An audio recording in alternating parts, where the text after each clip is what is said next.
Ready? Tonight we're debating which is more violent, Islam or Hinduism, and we are starting right now Ready? Tonight with we're debating Arjuna's which is more opening violent, statement as Islam or he's going to be Hinduism, and we are arguing that starting Islam right is now. more With violent. debating.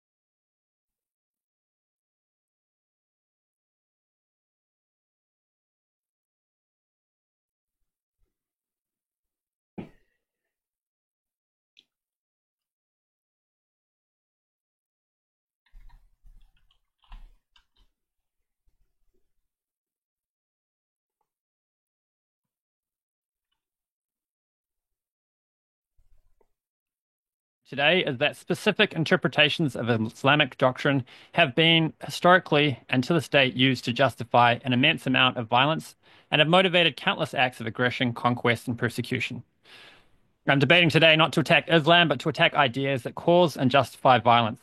The claim I'm defending today is that Islamic violence tends to be systemic, enduring, and deeply rooted in or readily justified by Islamic doctrine. In contrast, instances of violence associated with Hindus have largely been local, episodic, and attributable to human fallibility, political opportunism, and so on.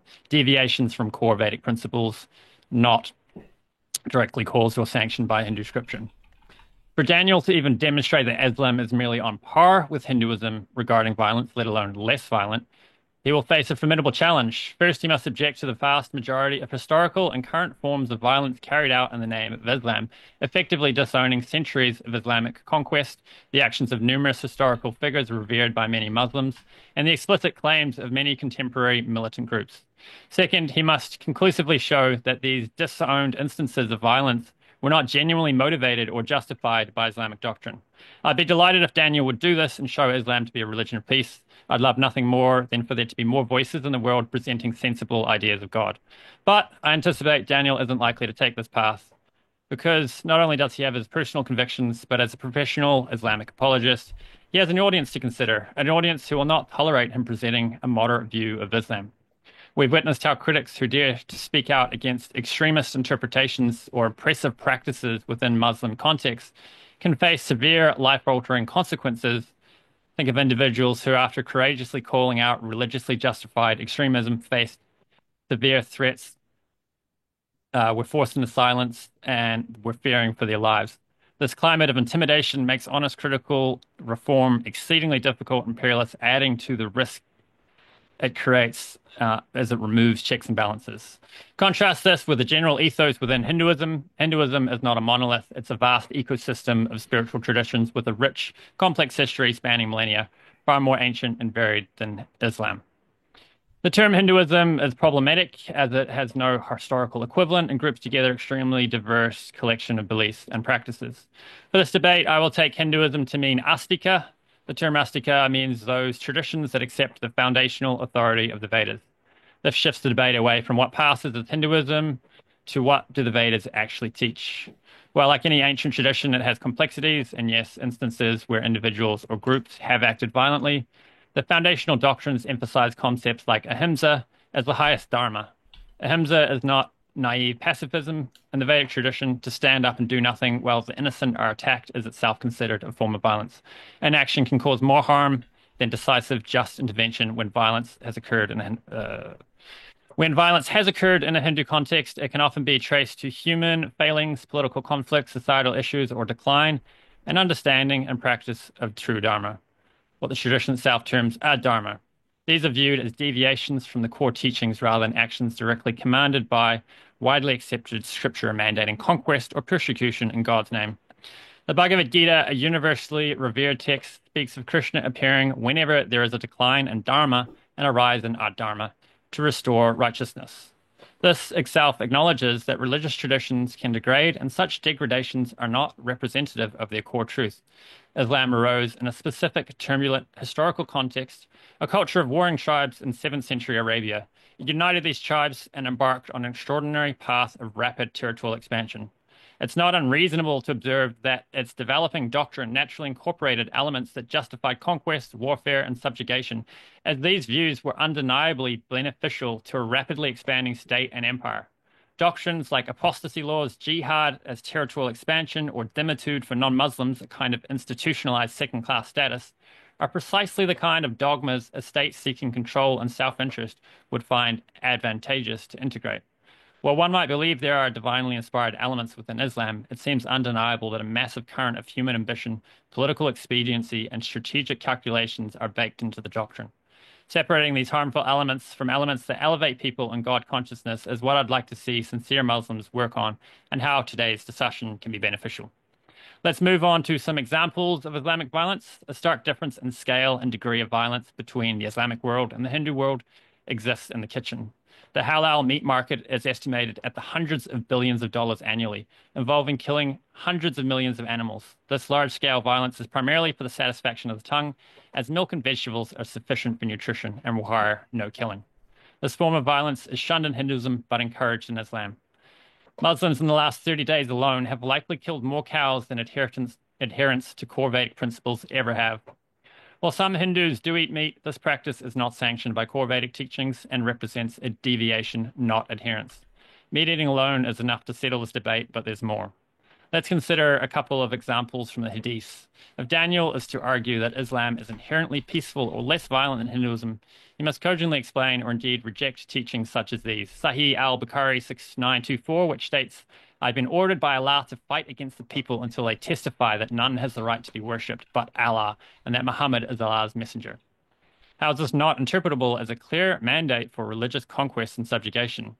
And we have Sahih al-Bukhari 3017, which states, whoever changed his religion, then kill him. This clearly provides doctrinal basis for lethal violence against apostates, a law tragically still on the books and even brutally enforced in several Muslim-majority countries today. These are not obscure fringe interpretations. These hadiths are foundational texts widely accepted within Sunni Islam and historically pivotal in shaping its legal and ethical framework. I would genuinely be delighted if Daniel were to stand up for a vision of moderate Islam that unequivocally rejects such literal calls to conquest and religiously sanctioned violence. The challenge for him then would be to confront the monumental implication that centuries of esteemed Islamic scholars and powerful Islamic states, which implemented and often glorified these teachings, were fundamentally wrong about their own religion. The critical question for him today is this violent, potential, and undeniable part of Islam's historical and doctrinal fabric, or is he prepared to declare a vast portion of its revered legacy a deviation? Next, I'd like to discuss theological components that underpin all religiously motivated violence and which feature prominently in certain interpretations of Islam. First is an exclusivist and binary worldview coupled with an unshakable conviction of absolute certainty. This thinking dictates that one possesses God's singular truth, the sole correct understanding of it, rendering anyone who disagrees an opponent of God himself. When a dominant religious doctrine built on such certainty posits an exclusivist path to salvation, condemning all others to eternal damnation for perceived theological errors, or simply adhering to a different tradition, it inevitably paints a portrait of the dying that is not merely lacking in good qualities, but that is bordering on psychopathic. This harsh binary us versus them, saved versus damned thinking, supercharged with absolute certainty, has historically fueled immense suffering and justified appalling acts of violence such as religious conquest, terrorist attacks, and eradicating or subjugating those considered to be on the wrong path. Second is the doctrine of holy war, the idea that the world is fundamentally divided into Dar al-Islam and Dar al-Harb, the realm of war and the realm of Islam.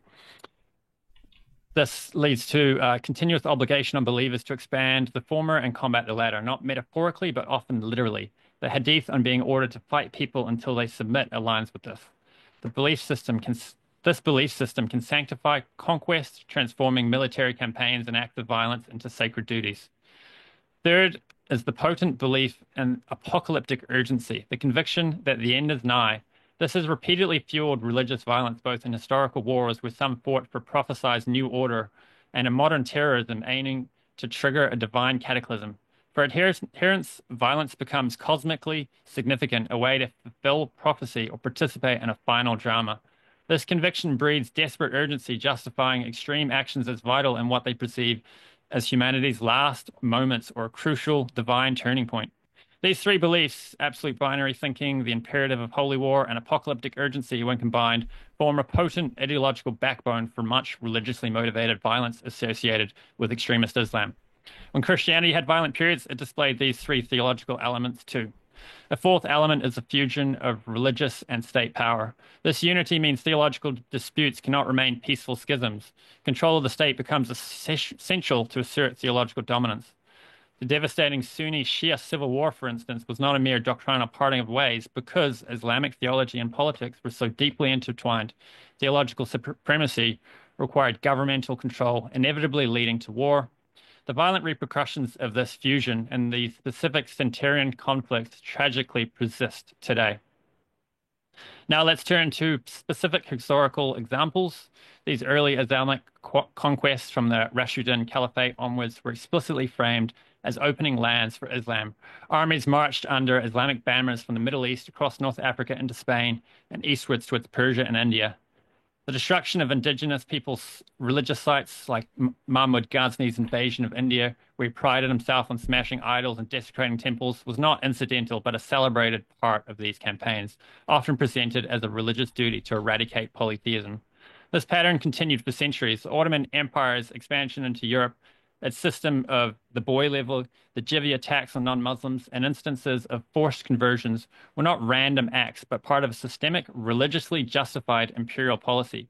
Compare this with Hindu history. There's no parallel for such widespread, theologically mandated religious conquest. While Hindu empires like the Cholas engaged in warfare and expanded influence, their campaigns were primarily for political and economic power, not forcible conversion or imposing Vedic ritual. Hindu culture and Vedic ideas spread to the Southeast Asia, primarily through trade, philosophical exchange, and cultural attraction. Soft power, not systemic military subjugation. This systemic, theologically driven violence isn't merely a relic of ancient history. Consider modern Islamic extremism in the West, a consistent pattern of knife attacks, bombings, car rammings, often by individuals shouting religious slogans, claiming to act in Islam's name, citing doctrinal justifications. Think of tragic attacks such as in Paris, London, Manchester, and elsewhere. While most Muslims are peaceful, the fact that substantial minorities in some Western populations reportedly sympathize with the motives behind such violence indicates a deeper ideological problem, not just a few deranged individuals. There's no comparable wave of religiously motivated Hindu terrorism globally targeting civilians in foreign lands in Dharma's name. Furthermore, look at ongoing conflicts like ISIS, Al-Qaeda, Boko Haram, Al-Shabaab, and militias like Syria, Iraq, Yemen, and Nigeria explicitly frame their brutal campaigns as jihad. They aim to establish states governed by strict interpretation of Sharia, employing extreme violence against opponents, including fellow Muslims. This is not just political, it is deeply theological for these groups, fulfilling divine commands, perceived divine commands. To summarize the core distinctions, violence in relation to Islam often shows pattern that it's systemic, enduring, and ideologically motivated, and it's expansionist. Violence in relation to Hinduism tends to be local, episodic, and the result of human fallibility, not doctrinally motivated.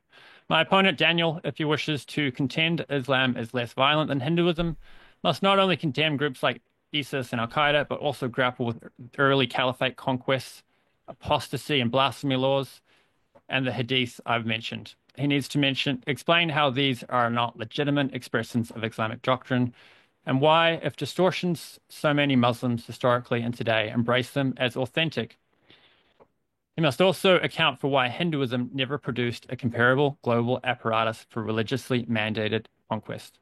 Until a compelling case is made that these pervasive, violent interpretations and the core theological tenets that fuel them are entirely alien to 14 centuries of mainstream Islamic thought and practice, and until we see widespread, authoritative, and effective reform repudiating these interpretations and problematic tenets from within Islam's highest echelons, the evidence I submit overwhelmingly supports the proposition that Islam, as a doctrine and historical force whose claims can be seen to promote persecution rather than universally inspire peace, has been and continues to be associated with a significantly greater degree of systemic, ideologically justified violence than Hinduism.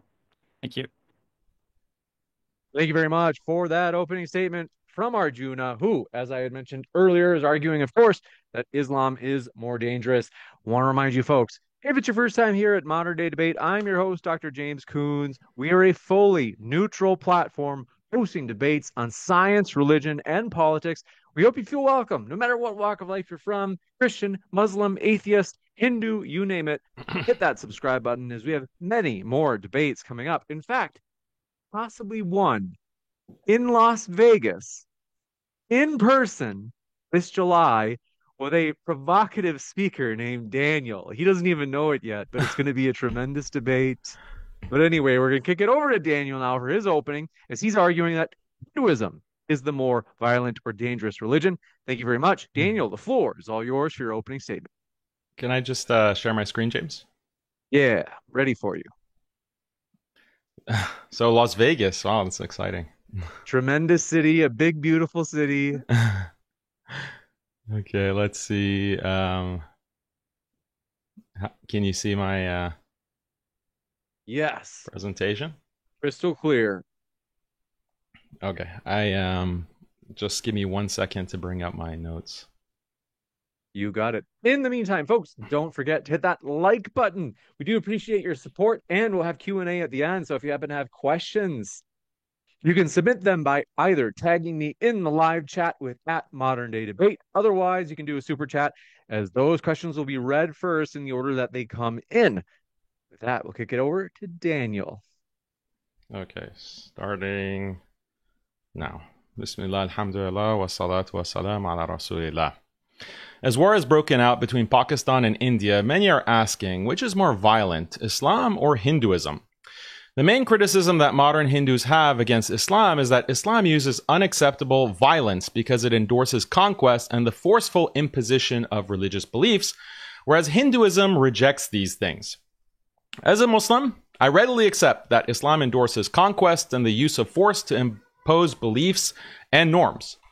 But so do all major religions and cultures, including modern Western liberalism. I've argued this in many debates. Traditional Hinduism also supports conquest and domination to impose beliefs. But violence in Hinduism is especially objectionable for two reasons. First, it promotes beliefs and norms that are objectively more repulsive than those of other religions, such as sex rituals with dead horses, worship of racist gods by rubbing their penises, widow burning, child temple prostitution, human sacrifice, and more. Secondly, unlike Islam, Hindu violence is rooted in racial subjugation. Hinduism teaches that light-skinned upper castes must dominate dark-skinned lower castes and force them to live under a brutal apartheid system. Now I'll debunk 4 myths about Hinduism and violence. Hindu myth number 1, Hindus are indigenous to India. This is false. No human population today is truly indigenous to its current region. Groups have migrated, mixed, and replaced one another throughout history, and India is no exception. Contrary to Hindu nationalist claims, DNA evidence shows that today's Indian population is genetically distinct from the ancient peoples who once inhabited the region. In fact, the DNA evidence shows that in the Bronze Age, about 3,500 years ago, there was a massive migration of Central Asian Aryans into northern India. This is called the Aryan invasion, and in just the past decade, new paleogenetic data has established it as an indisputable scientific fact. Paleogenetics collects and analyzes DNA samples from contemporary populations as well as the human remains of ancient peoples. By doing a genetic analysis, scientists draw conclusions about how populations have migrated and mixed. Before genetic evidence, scholars debated whether Aryans invaded India or if indigenous Indians migrated outward. Hindu nationalists like M.S. Golwalkar claimed Hinduism was native to India, unlike Islam, which they said arrived via 11th century invasions. But paleogenetics now confirms that Hinduism too came to India through invasion. The genetic data that establishes this is found in the landmark paper, The Genomic Formation of South and Central Asia, co-authored by Harvard Medical School professor David Reich and 92 other leading scholars of genetics and history. A news report summarized the findings thus: the thorniest, most fought over question in Indian history is slowly but surely getting answered. Did Indo-European language speakers who call themselves Aryans stream into India sometime around 2000 BC to 1500 BC when the Indus Valley civilization came to an end, bringing with them Sanskrit and a distinctive set of cultural practices? Genetic research based on an avalanche of new DNA evidence is making scientists around the world converge on an unambiguous answer. Yes, they did. Here is a list of the most important peer-reviewed scientific papers establishing that the Aryan invasion of India is a historical reality. Hindu myth number 2. Unlike Muslims, Hindus never engaged in violent conquest. This is also false. There are at least 3 major examples of historical Hindu conquests we can point to. First is the initial conquest by the Aryans around 2000 BCE, which was established by the genetic evidence mentioned before. The invading Aryans destroyed the Indus Valley civilization and replaced it with the proto-Hindu culture and religion. This meant imposing a brutal caste system on the existing Dravidian population. The second example of violent Hindu conquest is the Maurya Empire, which lasted between 322 and 187 BCE. The Maurya Empire was the first Hindu empire which conquered all the lands that are considered India today. The third example of Hindu conquest is the Gupta Empire, which lasted from 240 CE to 579 CE. They also started in northern India and conquered southern India, spreading Hinduism throughout the subcontinent. These aren't the only examples of Hindu conquest, but unlike civilizations like the Romans, Chinese, or Muslims, Hindus didn't carefully document history. As a result, large gaps exist in the Hindu historical timeline, but as we've seen, paleogenetics helps fill those gaps. Also, religious texts highlight the role of violent conquest in Hinduism. In the Rig Veda, dating to the Aryan invasion era, the warrior god Indra leads white-skinned Aryans to destroy the dark-skinned Dasa. Indra isn't the only warrior god. There's also Skanda, Durga, Rama, Krishna, and Hanuman, the warrior monkey. Hindu gods commit violence beyond war, however. Brahma chases down and rapes his own daughter. Brahma, Vishnu, and Shiva gang rape someone's wife. Krishna beheads people, kills an elephant, and murders its owner with the tusk. Kali is depicted with severed heads as earrings and a skull necklace. In the caste system, the Kshatriya caste exists solely for war, as emphasized in the Bhagavad Gita. The Gita describes how Prince Arjuna hesitates to fight, but Krishna tells him he must kill. It's his caste duty. The Mahabharata, in fact, glorifies a war that kills 1.6 billion people. Such massive death tolls are justified because warriors go to heaven, where they are rewarded with beautiful maidens called apsaras. Hindu apologists claim the warrior caste, however, only fights defensive wars, but Hindu texts disprove this by teaching the Chakravartin ideal. The Oxford Reference Dictionary defines Chakravartin as the ideal king divinely ordained to restore temporal dharma by ruling the entire earth. The Mahabharata describes him as reducing to subjection all kings of the earth. The Manusmriti also says the Kshatriya king's dharma is to conquer as much land as possible and take women as war booty. Whatever a man wins, chariot, horse, elephant, parasol, money, grain, livestock, women, all goods and base metal, all that belongs to him. The whole world stands in awe of the man who keeps his military force in constant readiness. It is with military force, therefore, that he should subdue all creatures. Again, the idea of conquering the world and taking female slaves exists in Judaism, Christianity, and Islam, and Hinduism is no exception. What sets Hinduism apart is using this violence to enforce a racial caste system and norms like dead horse sex, widow burning, and the worship of rapist gods. Hindu myth number 3. Hinduism does not impose beliefs on others and caste is voluntary. This is also false. It's true that Hindus do not impose one set of beliefs because Hinduism does not contain one creed. Hindus can be polytheists, henotheists, monists, animists, etc. Unlike Islam, Hinduism does not emphasize correct creed, but Hinduism does emphasize and impose caste duty or dharma. Caste systems are widespread across history and geography, not unique to India. They appear wherever dominant groups create rigid social hierarchies to maintain power. The Spanish implemented the casta system in Latin America and the Philippines. The Dutch did so in South Africa and Indonesia. The Hindu caste system, or Varna system, Varna meaning color, is described in the Rig Veda. The elite Aryan Brahmins come from the mouth of the god Purusha, Kshatriya warriors from the arms, Vaishya peasants and merchants from the legs, and dark-skinned Shudra laborers from the feet. Hindu texts outline strict rules for each caste. The lowest castes, dark-skinned Shudras and Dalits, suffered the most torment under caste oppression. Here is a brief overview of just some of the caste rules. First, lower castes cannot read the Vedas or enter temples. They cannot own property. They must serve the upper castes as slaves. They are mutilated and castrated for not being servile enough. They should have insulting names which reflect their low and servile status. They are castrated and killed for lying with upper caste women. Higher castes cannot speak with or physically contact members of the lower castes. There must also be no sharing of food or water with the lower castes because they're impure.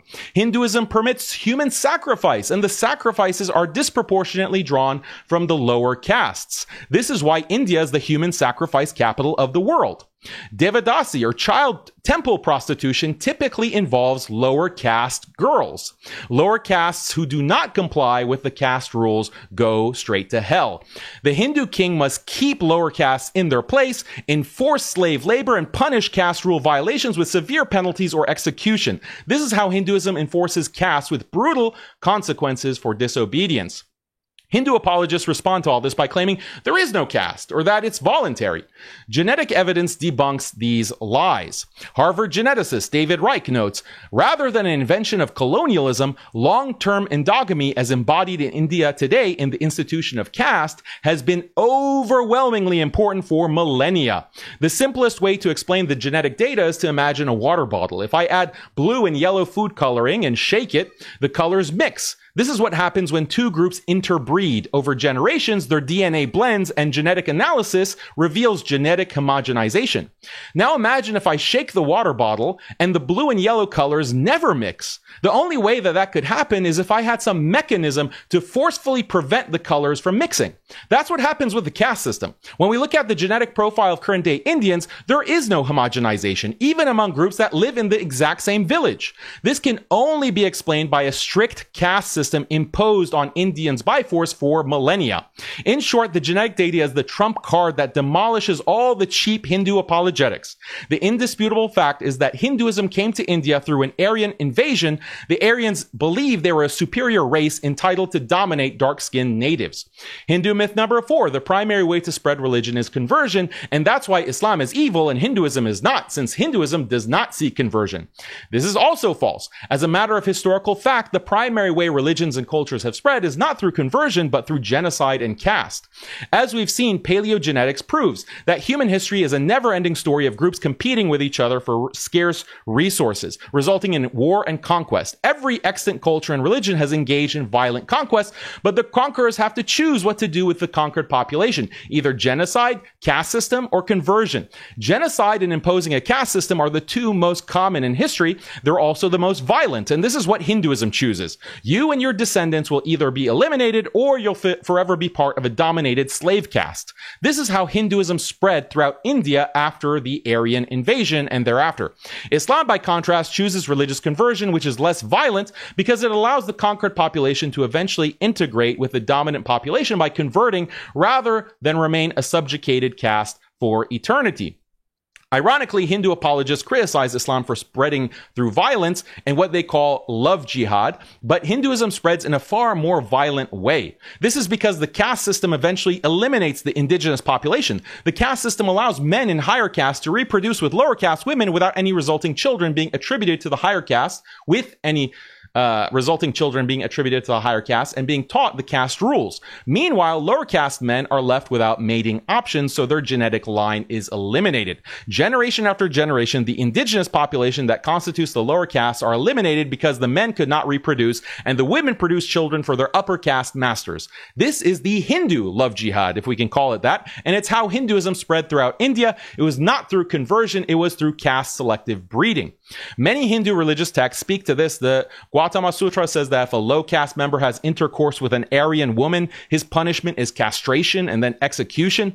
These brutal punishments ensure that lower caste men never intermix. Hindu apologists will deny these teachings, but paleogenetics proves otherwise. Consider that in white-dominated caste systems, white women are restricted to reproducing only with white men to preserve biological purity, while white men freely reproduce with non-white women, spreading white male DNA downwards. Since Y chromosome is passed down from fathers, we can detect caste domination through analyzing the Y chromosome. Genetic studies prove that modern Indian Y chromosomes are predominantly Aryan, while the rest of the DNA, mitochondrial DNA from the mother side, is Dravidian. This suggests Aryan conquerors bred with Dravidian women, producing mixed Aryan children, while Dravidian men were either killed or barred from reproducing by strict caste rules. Thus, Hinduism spread not through conversion, but through forced breeding of subjugated castes. So far, we've looked at genetic and textual evidence of Hindu violence, but we should also look at modern India.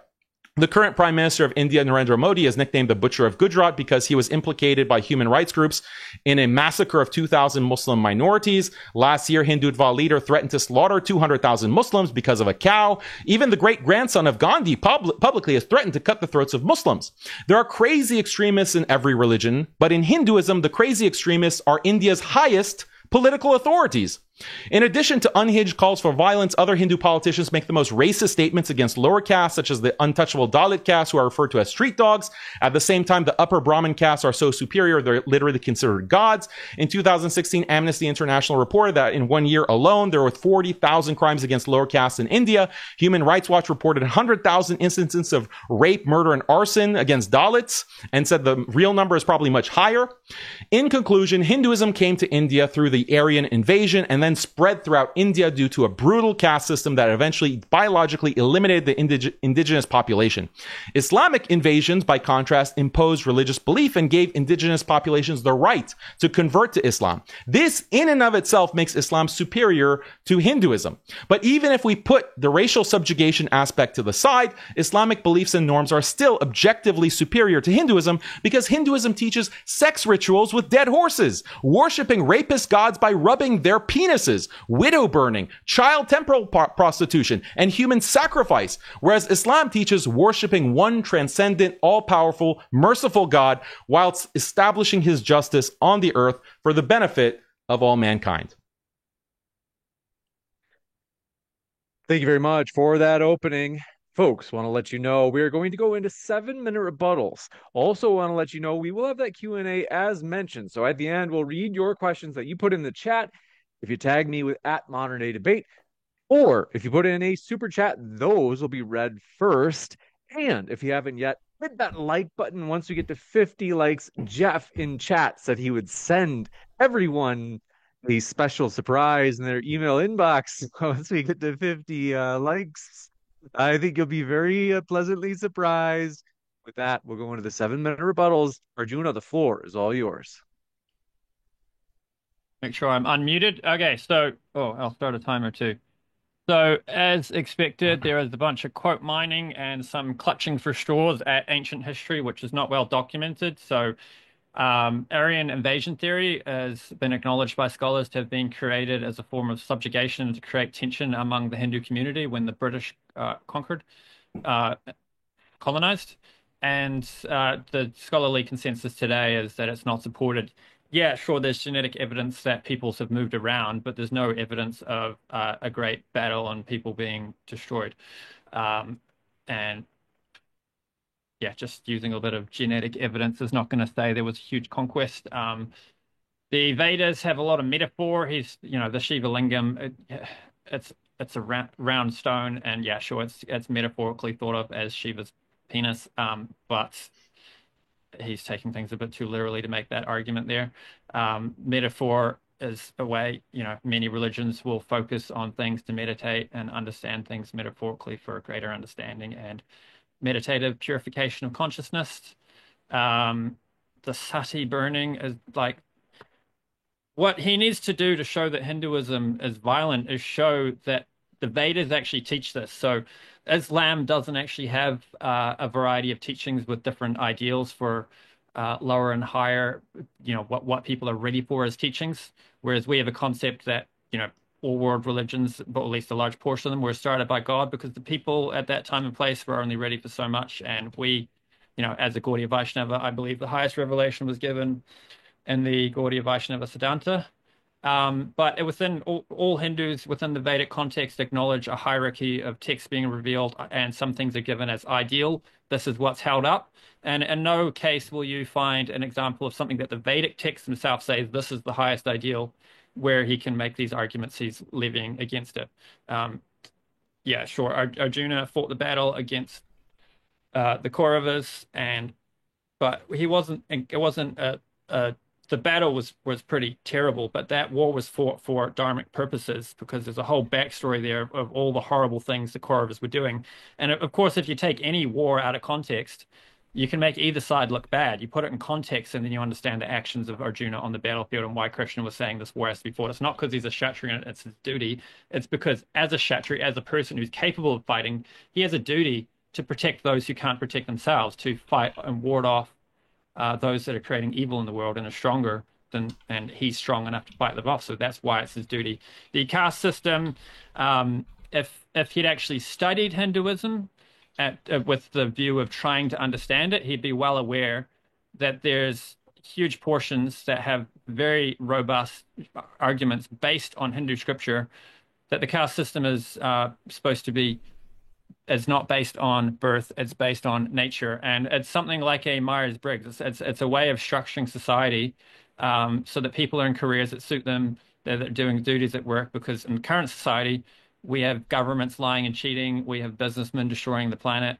There's all sorts of horrible things going on. If you get people with the right nature and the right profession, some people are natural teachers because they just care so much about the student. And some people are terrible teachers. And if we can just understand the psychophysical makeup of people, understand a framework of how to place people in careers based on that, we can have a functional society. However, these teachings can always be degraded. You can have a teaching that's good. Any teaching can be misunderstood. So I can show, and it's been demonstrated by Hindu leaders like Srila Bhaktisiddhanta Saraswati, that this caste system, as it goes on in India today, is a total abomination and degradation of the original Vedic teachings. He would argue these things so vehemently that people who disagreed with him, if they saw him walking down the street, would cross the road to avoid coming in contact with him. And he had several public debates on this subject. So, I mentioned at the start how I value interfaith dialogue, but Dan here, as we're saying, is not one of those people. He's just here to make Hinduism look bad at any cost. He's not got no interest in actually demonstrating that there's actually Hindus who are making a case for this. Yes, the caste system has many people who benefit from it, and they'll continue to perpetrate it. But if you actually look at the hermeneutics within the system, the traditions within the system, the caste system is rejected. And like the horse sacrifice example he gave, there's no injunction saying today people should do this horse sacrifice. When somebody takes up not even within Gaudiya Vaishnavas, other sects of Vaishnava, Shaiva systems, if somebody takes it up today, nobody's going to tell them to go and sacrifice a horse. And nobody has any right to complain about animal sacrifice if they're a meat eater. The amount of animals killed for the meat industry is nowhere comparable to, the odd animal that might have been sacrificed in a ritual ceremony. He mentioned human sacrifice, that this is something that has been criticized. There's a pastime where Krishna criticizes someone for doing it. The times when it has been practiced and talked about, it's symbolic. They use rice cakes as symbols for human flesh. They're not actually killing humans. Whereas you have Muslims killing people because they profess the wrong faith. Now, I know one of the arguments, I don't know if he stated explicitly, but it is a point Dan makes, is that, well, Muslims killing non-Muslims for apostasy or for not converting is as fine because they can just convert to Islam. Whereas the caste system is abominable because it's based on birth. But the difference with me is I can agree that the caste system based on birth is abominable and disown it and say this is not based on Hindus' teachings and it's totally immoral. Whereas Dan is actually here defending practices like death for apostasy. So, if America were to become an Islamic nation tomorrow, who knows how many people might be killed for apostasy laws? It could be in the tens of millions of people that would die as a result of doctrines he is espousing today going into law if America became an Islamic country. Nothing that I defend today would result in any deaths if my understanding of Hinduism were to take power in the government. So he's going to have to do a lot more than talking about some clutching at straws for genetic data, misunderstanding aspects of the Vedas. And then the Manusmriti, one last comment on that, is considered to be interpolated, and it's also a text that changes with time. And it says inside of it, if something is not beneficial or not favored, don't follow it. The Vedic teachings are based on having a living guru who understands things and sees them for themselves. So we don't have any of this danger of rigidly understanding an ancient text. We have modern people who purify their heart and then make decisions based on their best judgment. Thank you. You got it. Thank you very much for that rebuttal. We're going to kick it over to Daniel for his 7-minute rebuttal. Folks, if you haven't yet, want to let you know really quick, for these events that we are going to host with Daniel this summer in Las Vegas, these debates require quality equipment. And we're like, hey, we know the quality equipment we need because we've used it already. We've rented it. But we thought, hey, as many debates as we're going to do, it makes more sense to buy rather than rent. So there is a GoFundMe link pinned at the top of the chat and in the description box as we are raising funds to buy camera lenses. So we have these bought and ready to use so that we can make in-person debates common again, because in actuality, a lot of people don't realize very few debates happen on college campuses. And that's why I'll share with you another update about modern day debate as we are opening chapters on college campuses shortly. But nonetheless, before I get to that link for the GoFundMe is at the top of the description box and the chat. Join us as we are making debates common again in person and at universities. With that, Daniel, the floor is set for 7 minutes. All right, I need to share my screen again, James. Ready.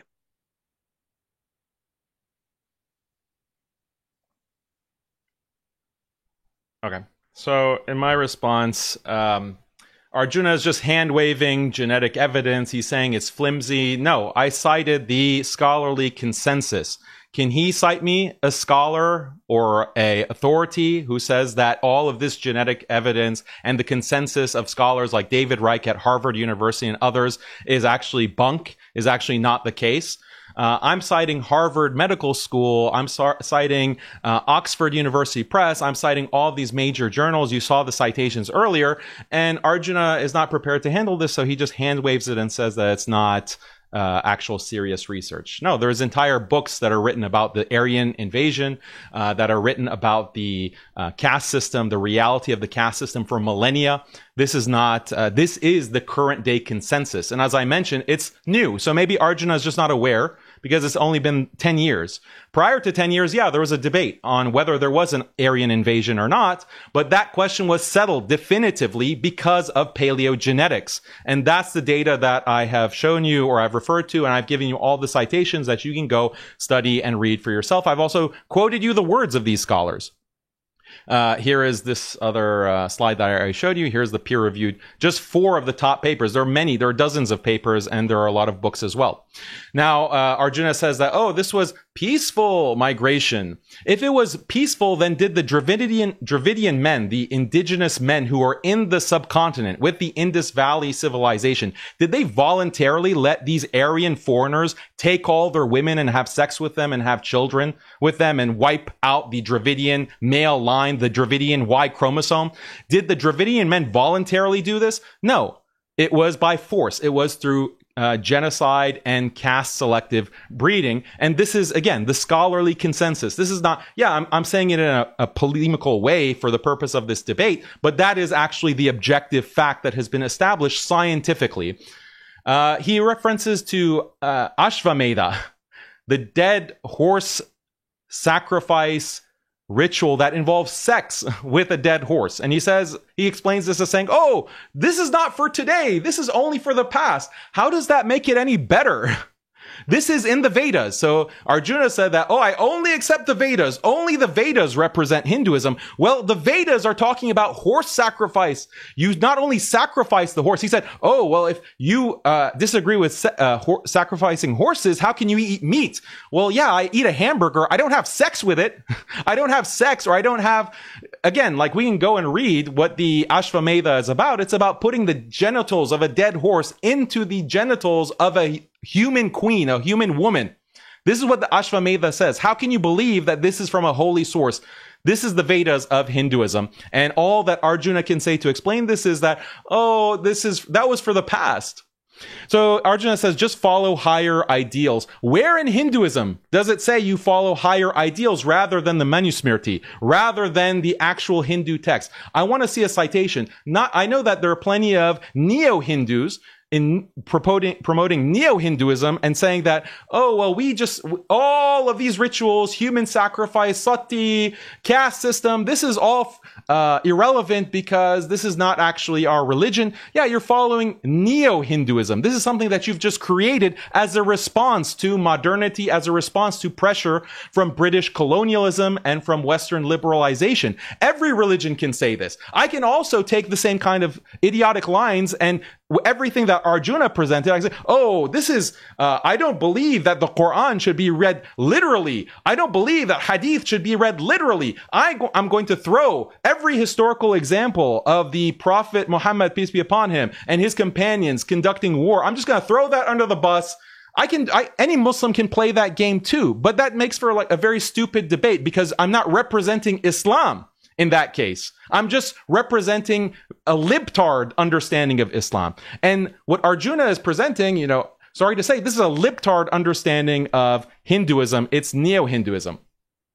My opponent said that, oh, Daniel were in charge of America, there would be blood running through the streets. Okay, if Arjuna, my opponent, was in charge of America or in charge of the world, would he have no violence? Then how would he enforce what he called dharmic purpose? The dharmic purpose is, when we read the Vedas and Indra, or we read the Gita and we hear about Indra, or Krishna rather, and Arjuna fighting this war and killing 1.6 billion people, that's fine because it's for dharmic purposes. Okay, how would you, Arjuna, if you were in charge of the world, enforce dharmic purposes? It has to be with violence, right? You have to have armies, right? You have to enforce through violence. So explain that. And then the whole explanation that, a war is okay in the Bhagavad Gita or in the Vedas, that's fine because we only fight wars for dharmic purposes. Anyone can say that. Everyone can say that. Islam also only fought wars and only spread for good purposes, for the purpose of justice, for the purposes of spreading Islam.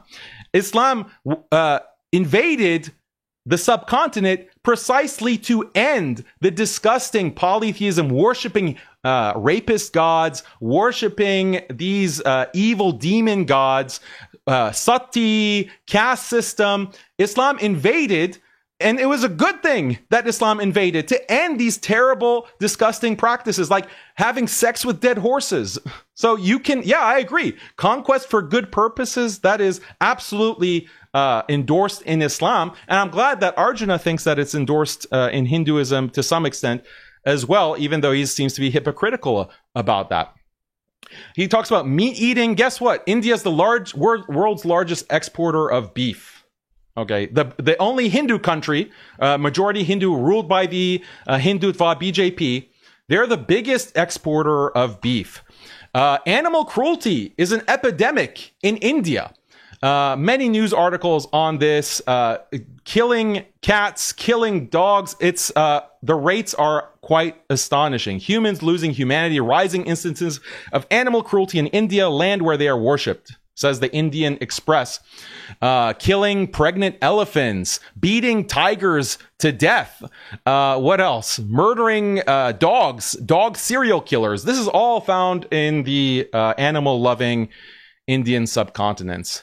We mentioned dead horse sex ritual. You can read the quote there. So, that's, I think, 7 minutes, but these are the kinds of responses I have to my opponent. Thank you very much for that 7-minute rebuttal. We're going to click it back over to Arjuna for the final 7-minute rebuttal. Folks, Or not final. Second, right? I get a second one too, right? If you haven't hit that like button yet, folks, do remember to hit that like button. We appreciate your support. And Arjuna, the floor is all yours. Oh, you're on mute. You're on mute, Arjuna. Let me unmute you. Okay, sorry. Yeah, here we go. Yeah, I've got my mute over here. So again, we have the clutching of straws based on the genetic evidence. Genetic evidence doesn't prove that there was an actual war. You can have it just shows genetic flows.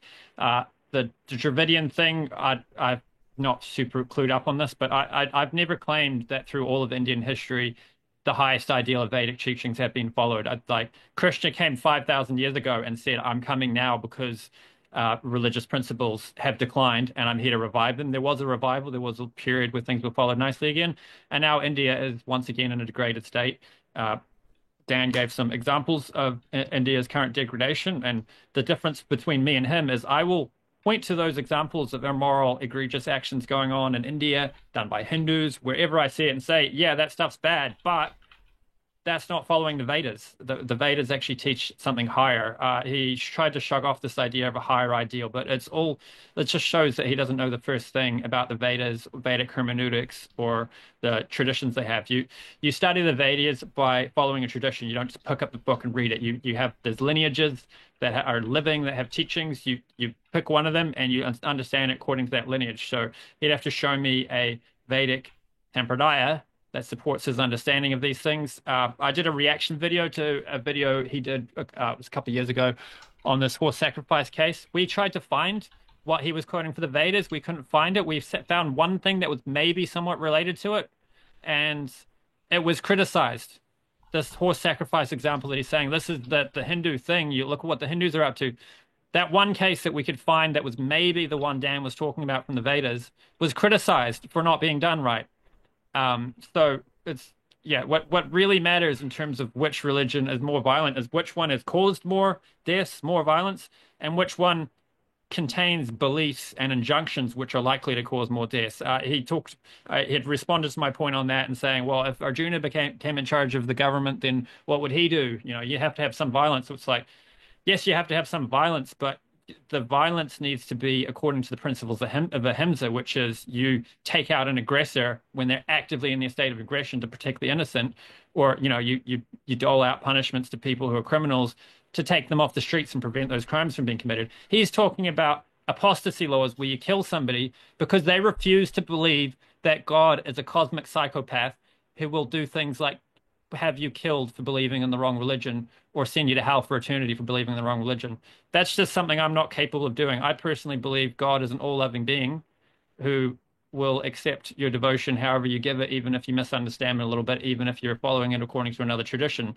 So when you believe God is a cosmic psychopath who's going to kill people for believing the wrong religion, then you're going to have genocide. Because if you truly believe that that preacher of that other religion is actively espousing a doctrine that is going to send people to hell, you will go and kill that person to prevent more people from going to hell. And this is what has happened historically with Islamic communities going around and wiping out Jews and other groups in order to protect their religion.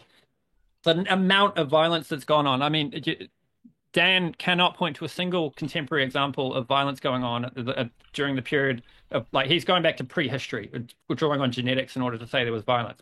And then in this modern examples he's giving of animals being abused, those people just aren't following the Vedas. I can quote the Vedas. We do have some prehistory stuff from Megasthenes about Indica. He went to India around the time of Alexander the Great and recorded how great the civilization was. And he noticed there was no concept of slavery. It was understood that all men were equal. There was animal hospitals. They had medical care for animals in 2,300 years ago in India, according to Megasthenes, who wrote this book called Indica. So, I didn't start my timer. Sorry, how much have I got? 3 minutes left. Okay. And so which other points was I going to cover? The horse sacrifice. Yeah, I think I've responded to the points he just made. So One of the points I wanted to bring up was the Barbary pirates. For 200 years, they devastated the coast around Tripoli, Morocco, and whatnot. And when America finally put a stop to it with their naval fleet, that the American Navy was started to wipe out these pirates. And when asked by, I think it was Thomas Jefferson, why do you do this to us? He quoted the Quran and said, we have an injunction from Allah to mistreat and plunder. I'm sorry, I haven't got the quote in front of me. Non-believers. And I'd be delighted if Dan was to say that for 200 years, this group of Barbary pirates was totally misunderstanding Islam, and it doesn't encourage you to plunder and kill non-believers. But the slave trade that went on under the Barbary pirates was massive, went on for 200 years and was finally ended. And it's not too different from the wars that have gone on in the prior centuries under Islamic caliphates and whatnot. So again, the difference between me and Dan is any example you can point to of something that is undeniably immoral, I can say that's not following the Vedas. Yeah, that's whereas he will actively defend apostasy laws where you kill people for not believing, which essentially means he thinks God is a cosmic psychopath, because only a cosmic psychopath would want you killed just because you were trying to worship God, but you misunderstood him. Because I personally think that the understanding of God revealed in Gaudiya Vaishnavism is the highest understanding. But according to him, God's going to punish me to eternal hell because I've misunderstood him. I just refuse to believe that God is that kind of cosmic psychopath. And I think when you believe God is a psychopath, you're going to end up doing violent things. And when Christians have believed stuff like that, they've committed violence. And when Muslims have believed things like that, they've committed violence. And then he rejected this idea of the Vedas having ideas of different ideals. Again, it just shows how he's just interested in painting Hinduism in a bad light at any cost and doesn't understand the first thing about Vedic teachings, because there's teachings in different modes of material nature. There's teachings for people in those different modes, and the highest is given as Sattva-gun. Different Puranas are meant for people at different levels, and Amala Purana is given as the highest. Bhagavad Gita gives the highest teachings, and in here we find concepts like ahimsa are like, and even with Manu Smrita, we can quote Manu Samhita. I can pull up a list of quotes from there that give really good injunctions and that cancel out the bad ones. And like I said, that the Manu Smriti is widely accepted to have interpolations. So any bad quote he could pull from there, I'd be like, okay, well, can you prove to me it's not interpolated and that's the original text? And even if he can, those injunctions are not meant for now, because time moves on, people have different capacities, and there's different ways you govern different people. With that, let me make sure I'm not on mute. I'm muted. Thank you very much for that 7-minute rebuttal from Arjuna. We are going to go to the final rebuttal itself. So this is the last round of rebuttals, I should have said. This is the final rebuttal. This is from Daniel for 7 minutes. The floor is yours. Okay, can I share my screen, James? Yep. Folks, if you haven't yet, hit that like button. Let YouTube know what you want more of. And with that, ready for you, Daniel. Okay, I'll just touch on what Arjuna said at the end about interpolation in Manusmriti. This can be said about all the Hindu texts. Like, there is no original copy of any of the Hindu texts. The earliest manuscript of the Vedas is from just 1000 CE, like just the 11th century. That's the earliest, but the claim is that the Vedas are from 2000 BCE. So that's 3000. The earliest manuscript is from 3000 years after. So how do we know that it hasn't been completely interpolated? Like, all Hindu texts can be interpolated. You can say that about anything.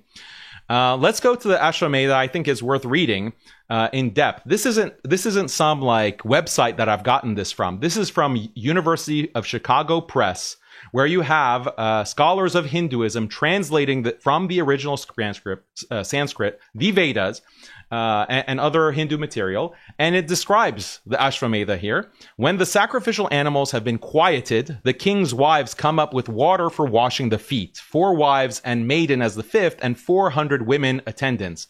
They make the chief queen lie down next to the horse. Then they draw out the dead horse's penis and place it in the vagina of the chief queen, while she says, "May the vigorous virile male, the layer of seed, lay the seed." This, she says, for sexual intercourse. While they are lying there, the sacrificer insults the horse by saying, "Lift up her thighs and put it in her rectum." in her anus. This is the Ashwamedha. What's the mistake? Like, is this a mistake from whom? This is found within the Hindu texts, and it's referred to in the Vedas. And this is cited by the top Hindu scholarly authorities in the Western world. Again, he talks about no proof of violence through genetics. Again, I don't know what more proof does he want. If you are analyzing the DNA of modern Hindus, you can see within the DNA that there was a strict caste system, because there is no mixing, there's no homogenization of the DNA. If you look at the DNA of modern Americans or even the Han Chinese within China, you see a lot of homogenization because people from different regions were meeting in certain places, in certain cities, in certain centers, and they were getting married and they were having children, and there was this kind of interbreeding that results in genetic homogenization. That is not the case with modern Hindu DNA. And the only explanation in the resources that I cited I showed on the screen from David Reich and others, is that there must have been endogamy. Endogamy means preventing interbreeding between groups. And this is endemic of the caste system. So this is not something the caste system is not voluntary. It was imposed by force, and all of the evidence shows that it is millennia old. It is a millennia plural of the caste system. Also, he keeps making a big deal about blasphemy punishments in Islam. There's blasphemy punishments in Hinduism. What do you think happens with all the lynching of Muslims happening in India for eating beef or even being suspected of eating beef? This is lynching Muslims is a epidemic in India. Why? Because of the concept of blasphemy. You're blaspheming against the cow god. So then you have this quote from another Hindu text. If one hears an irresponsible person blaspheme the master and controller of religion, one should block his ears and go away if unable to punish him. But if one is able to kill, then one should by force cut out the blasphemer's tongue and kill the offender. And after that, one should give up his own life. So not only do you kill the blasphemer, you also kill yourself if you heard the blasphemy. This is far more extreme than anything that you could say about Islam. He keeps saying that Abrahamic God is a psychopath because there are punishments or there are consequences in the Abrahamic religions like Islam or Christianity or Judaism. First of all, Hindu texts also speak about hell. I refer to a bunch of them. Second of all, what is more cruel than the idea of a caste system or the idea of reincarnation as a cockroach? You don't meet your dharma, your caste duty within Hinduism, and therefore you're reincarnated as an insect or a bug or a dog, and then you're abused. Or worse, you're reincarnated as a Dalit, as an untouchable or a Shudra, and then you have to be abused, spat on, insulted, live as a slave. Any kind of injustice can be inflicted on you, but you deserve that. Why? Because in a previous life, you didn't meet your dharmic duty. It's justified to abuse the Dalit. It's justified to step on the Dalit's face because he has not, in a previous life, met his dharmic duty. Also, again, we didn't see Arjuna at all mention or explain the Chakravartin ideal. The ideal within Hinduism is to conquer the world. That is the Kshatriya ideal of the Kshatriya warrior caste, and the Kshatriya ruler, the Kshatriya king, is supposed to take over the entire world to impose the dharmic purpose. As Arjuna so eloquently put it, the Chakravartin king imposes the dharmic purpose on the entire globe. That is conquest. He mentions the Barbary pirates. Yeah, the Barbary pirates is just a response to the Atlantic slave trade. Have you heard of the Atlantic slave trade? Africa fights back, I guess. The Muslims fought back against the Atlantic slave trade, and they gave America a taste of its own medicine. Now, if you want to talk about slavery in general, I've talked about slavery in other debates. We can go into that. I don't think that slavery is an immoral practice because every religion, almost every religion and every major culture endorses slavery in some form or another. And there are reasons for this that we can talk about, and you can watch it in previous debates. I wanted to go and look at the caste rules again, because I think some of you might appreciate looking more closely at the caste rules and how extreme they are. Again, Arjuna has not talked about these texts. you are mutilated for not being servile. Multiple texts talk about you should be branded on the hip if you're a lower caste and you are you just sit in the wrong place as a lower caste member. You should be branded and your buttocks should be cut off. If you are arrogant, your lips are to be cut off. If you urinate in the wrong place, your penis is cut off if you're in a lower caste. If you break wind, if you pass some gas as a lower caste member, a Dalit or a Shudra, the anus must be amputated. This is what the caste rules teach. This is what is imposed. This is what is imposed by force through violence. Okay, this is not, and again, the genetic evidence proves that these restrictions existed, that caste was, at the very least, restricting who you could or could not marry. Lower caste should be given insulting names. Lower caste should be castrated and executed for lying with upper caste women. If he has, the lower caste member, criminal intercourse with an Aryan woman, his organ shall be cut off and all his property confiscated. If the woman had a protector, he shall be executed afterwards. Yeah, we're at time. Okay. With that, we'll jump into the open dialogue. So, folks, want to let you know. Actually, let me check if I'm not on mute. Thank you very much. That's weird. My mic is. Let me see if this works. Thank you very much for that rebuttal. We're going to jump into the open dialogue. Folks, if you happen to have questions, shoot them into the old live chat. You can tag me with that modern day debate. Otherwise, super chats will go to the top of the list. And with that, gentlemen, we're going to go back and forth. So these are in 2-minute increments. We'll start with Arjuna for 2 minutes. The floor is all yours. Yeah, I want to start by challenging this Manu Smriti thing. So I mentioned that it's accepted to have interpolations, and then you just keep quoting it anyway. So if it's not, like, either you need to defend that the Manu Smriti is intact in its original form, or you need to stop quoting it. Bhagavad Gita, we can know this is in its original form, and Bhagavatam too, for pretty much the same reasons. Bhagavad Gita is the Bible of India. People memorize it. If you had a copying error in a transcript of it, there would be, people would notice. And Bhagavatam has very complex verse, so if you make a mistake in it, you'll mess up the verse. We don't have transcript issues between different versions of these books. So yeah, Bhagavad Gita we can rely on, and we can know this is that. So why do you keep quoting Manu Smriti and digging up this stuff, especially considering the fact that Manu Smriti is considered time, place, and circumstance. It's not for all times. Here you go, Daniel. Yeah, so where in the Manu Smriti or any Hindu text give me the Gita. Where does the Gita say that the Gita is the Bible of Hinduism? Where in any Hindu text, religious text, does it say that the Manu Smriti should not be relied upon, these other Puranas should not be relied upon? Give me some kind of reference. Like, this is just neo-Hinduism. It's just a modern kind of political response to liberalization and Western colonialism. But this is not very compelling. And we can do the same exercise with any religion. Any religion can say that, well, you can only take from Islam only one chapter, Surah Al-Fatiha. Surah Al-Fatiha is the only text that we can rely on in all of Islam. And it says that we're just worshiping God and we're asking him for guidance. Everything else, well, we can't really tell. So forget about hadith, forget about the rest of the Quran, forget about any kind of statements of the scholars, the pre-modern Muslims, the pre-modern Muslim authorities, forget about all that. So this is just such a lazy attempt to whitewash Hinduism. And again, the Manu Smriti itself is saying that it should be taken as an authority. The Vedas are an authority, and then other texts, the Manu Smriti say that we should take the Vedas as authoritative, and then the interpretation given by the Manu Smriti.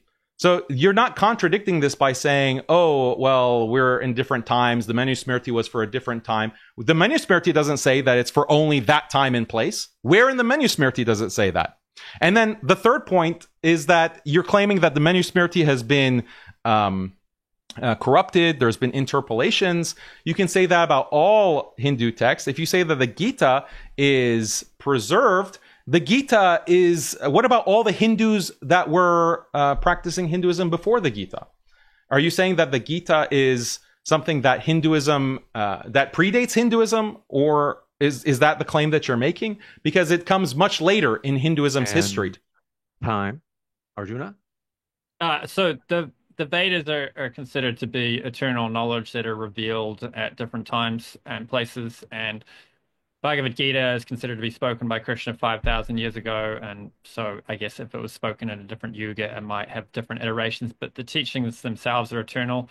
As for where we get this hierarchy, well, we've got, well, you're the one telling, if you don't know this, I should probably frame this as a question to expose your ignorance, but if you don't know that there's Vedic texts that are intended for an audience in the mode of passion and tamas, in the mode of passion, rajas, and in the mode of goodness, sattva, then you're in no position to quote texts and tell me what you think they mean.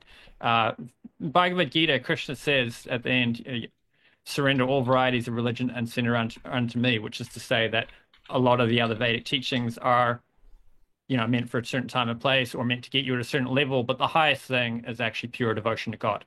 And Bhagavatam, we have quotes saying this spotless Purana, this Amala Purana, kicks out all versions of cheating religion. We have Veda Vyas, who compiled the Vedas, was lamenting after he compiled the Vedas, and Narada Muni comes along and says to him, "Why are you what?" Veda Vyas is asking what is lamenting, and Narada explains the reason why you're lamenting is because you've done jagutsitam, it's the Sanskrit word. You've done something terrible by writing all these Vedas because they're going to mislead people. And then he went on to write the Bhagavatam, which glorifies exclusive devotion to God. A lot of these quotes, too, they've got to be understood in a hyperbolic way. There's many Indian commentators before a modern audience who said they understand these talks of punishments and different things are hyperbolic. It's just the idea of dangling in front of people a heavy punishment, like where you'll go in your next life if you don't act. It's like a kind of CBT to get people, thinking about things and transforming their consciousness. Got it. Daniel? So what you're saying that the Mahabharata or the Bhagavad Gita doesn't have any interpolations, like this is false. There are interpolations that Hindu scholars talk about. I can share my screen and show some of the articles that are talking about this. James, if I can share. Mahabharat's considered to have got different versions, and so can I share my screen, James? Ready. Yep. Yeah, so here is the Mahabharata, exists in many versions and translations, but how many people actually read it? There's a scholarly article, editions and interpolations in the Bhagavad Gita by L. Bhargava. So this is another, I haven't read these articles, but this is just to bring doubt on your outrageous claim that there are no interpolations in Bhagavad Gita. So Bhagavad Gita is considered to be free of interpolations. I mean, I could look at the article and see, but if neither of us have read it, then we're kind of arguing out of ignorance. Another question for you on you trying to tell me. Was my time up, James? Oh, sorry. You still got 55 seconds. Yeah, so I just bring this up. I haven't done research in the textual preservation of the Bhagavad Gita, but I mean, you're saying that it's thousands of years old. Like when's the earliest manuscript from? The fact that the earliest manuscripts are thousands of years after when the text allegedly originated, that's a good indication that it's probably full of changes, evolution, and transmission errors. And there are plenty of scholars of Hinduism that are apparently writing about this. So people can go and research it and find out for themselves. But my point still stands that there is no Hindu text that doesn't have textual errors, interpolations. So if you want to say like the entire Hindu tradition should be thrown in the trash because we don't know like what is true, like how do we even know that there's a god named Krishna? How do we even know that there is a god named Vishnu? Like these could be interpolations. Someone like maybe in the 2nd century named Vishnu wanted to be a part of Hinduism and be considered a god, and he just added it in there. Like how can you know anything? Like this is what you have reduced Hinduism to because you have selectively deleted the texts that don't match your liberal worldview. And this leads you to big problems. It basically destroys the epistemological foundations of your entire religion. And I don't think you realize that. I don't think many Hindus realize that. But that's why it's important to be consistent about how you approach texts. And Muslims are consistent about that. I haven't denied any texts. I haven't denied blasphemy punishments. I haven't denied jihad, because these are textually based in the Quran and in Hadith. So I'm a consistent person. I believe that my religion is from God. I believe my religion has been preserved. And that's why I invite people to accept Islam and to understand what these laws within Islam, like conquest, like having restrictions on blasphemy, so that God doesn't become a joke, so that God doesn't become the butt of jokes and religiosity is destroyed.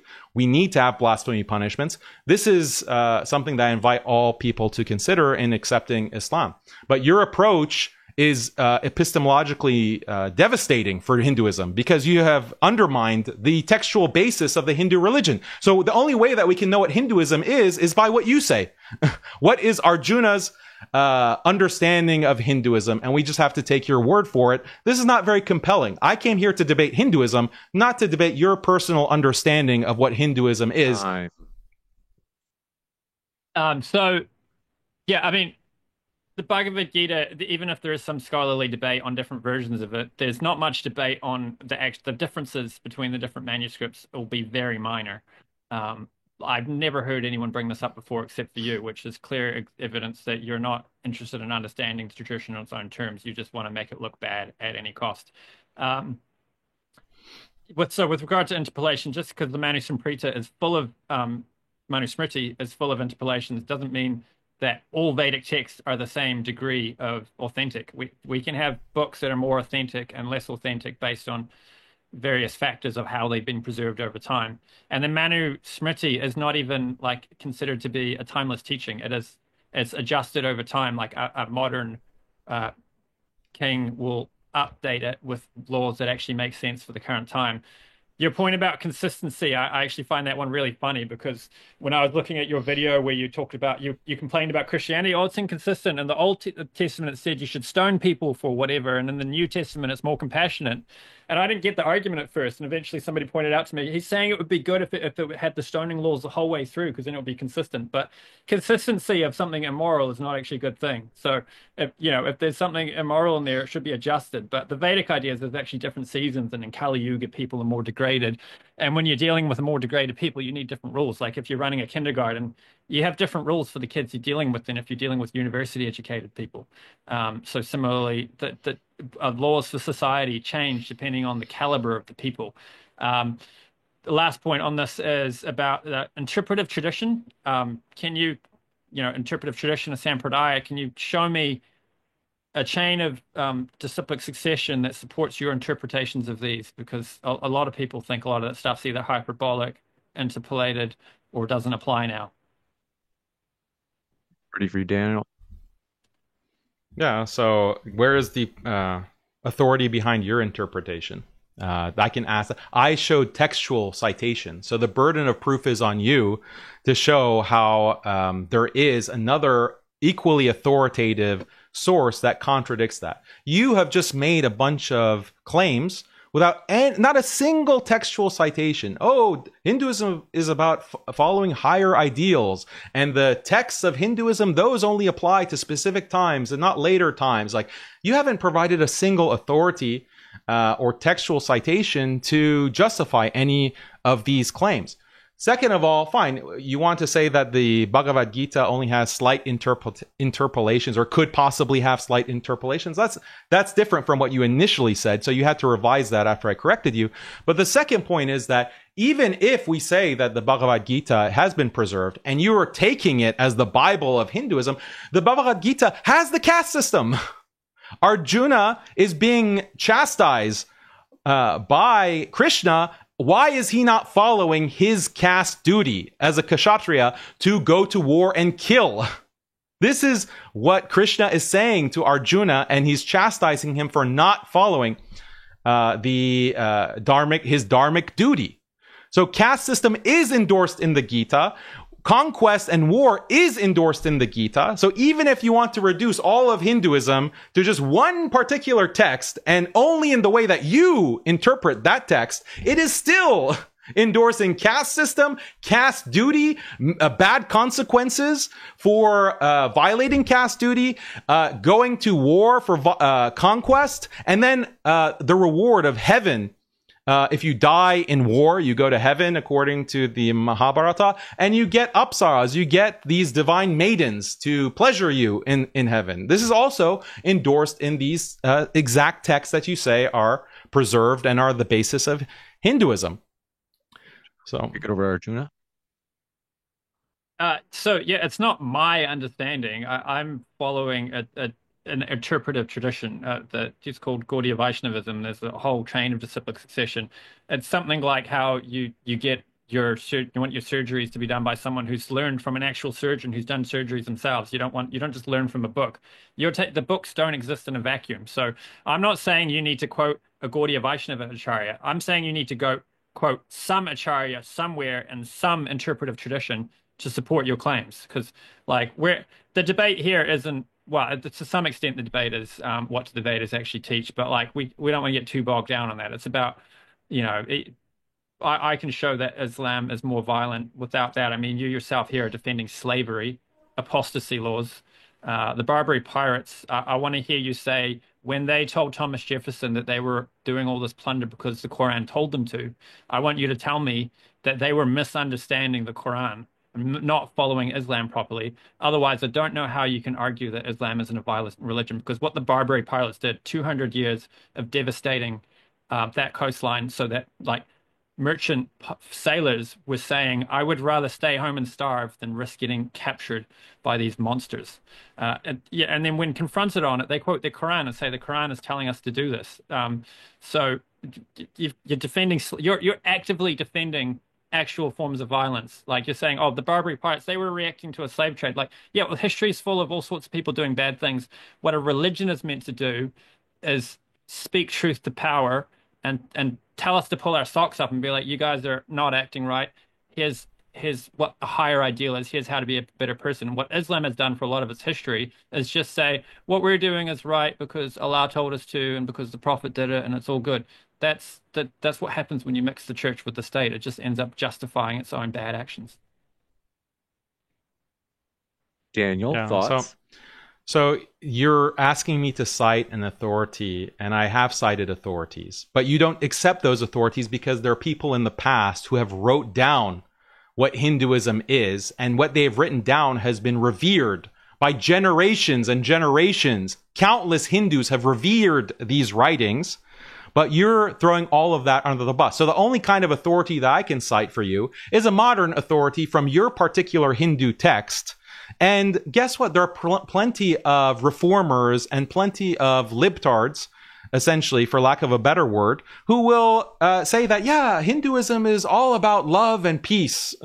Yeah, of course. Anyway, that's a trivial exercise to find someone who says that. You'll find Muslims who say that as well. You'll have Muslims, if you were debating like a liberal Muslim instead of me, who would say that, yeah, Islam is all about peace and there's no such thing as jihad. Jihad just means, refraining from eating fattening foods or something like that. Like you'll find people in every single religion who take this same exact strategy that you're taking. It's just dishonest. It's not satisfying. And it's epistemologically destructive for your entire religion. We can't take religions like this seriously. I don't take religions who do this, who liberalize in this way by throwing out their canon, by throwing out their religious text. I don't take them seriously because it's just a matter of convenience. Second of all, the Barbary pirates, you want me to address that? The Muslims understood that the world is a world of limited resources, scarce resources, and all people are going to fight.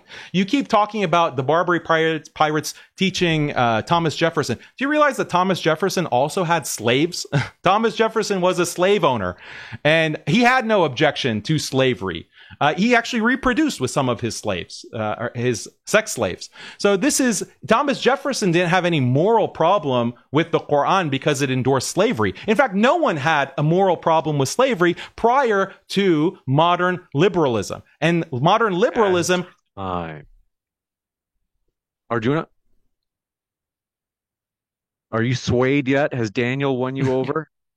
No, I'm finding this amusing. So, I'm bringing up this point about interpretive tradition. I mean, you could show me a sampradaya, which is a Sanskrit word, a disciplic succession that had an understanding that you're espousing that's died out and no longer exists, that supports your understanding. I just said a interpretive tradition, and like this isn't some modern libtard view. This is funny because what I'm picking at is that you're using the word libtard to refer to ideas about God and religion that are not violent. But here you are in a debate over which religion is more violent. So, but your word for which one is less violent is libtard. So that's kind of telling. Yeah, and then so you need to quote an interpretive tradition. I didn't start my timer. Interpretive tradition. Anyone. It doesn't have to be Gaudiya Vaishnav. It doesn't have to be continued. It could be a tradition that died out. But yeah, quote it. You can't. The whole Vedas is never. There's no concept that you can go directly to the Vedas. You always go through a guru, and to understand it. So you've got to quote me an acharya, living or dead, who supports your understanding.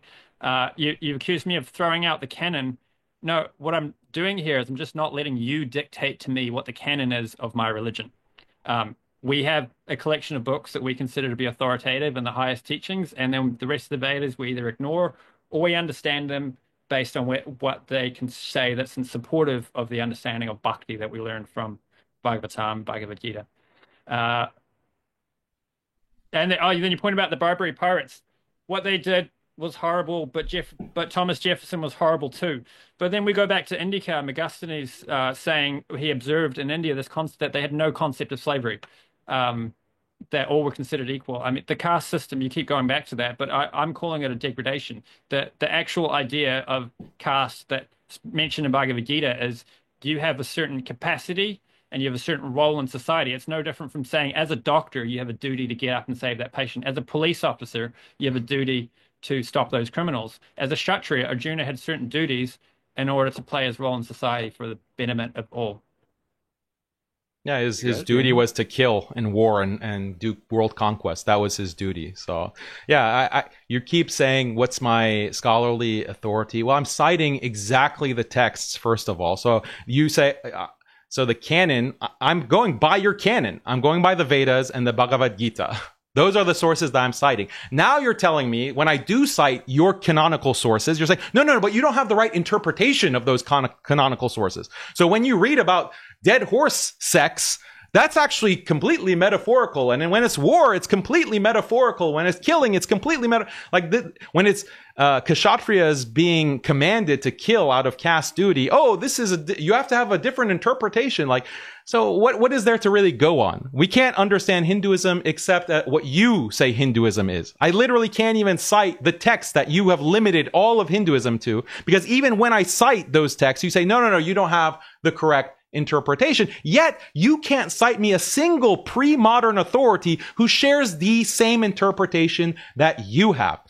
Second point, I never said that the Barbary pirates were doing something wrong. The Barbary pirates were engaged in the same kind of conquest and enslavement that the United States was engaged in. The United States, Thomas Jefferson was the president, the commander-in-chief of an imperial army that was subjugating people all over the world.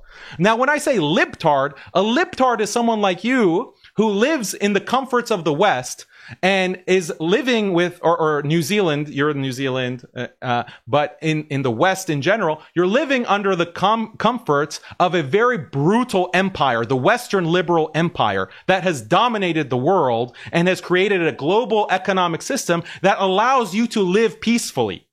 Once that economic system collapses, which may be very soon, you will as well, all the libtards will realize that, oh wow, the world is a place of scarcity. And sometimes you have to fight. And sometimes you have to enslave. And sometimes, guess what? Violence is justified. Conquest is justified because it's eat or be eaten. That is the state of the world throughout history.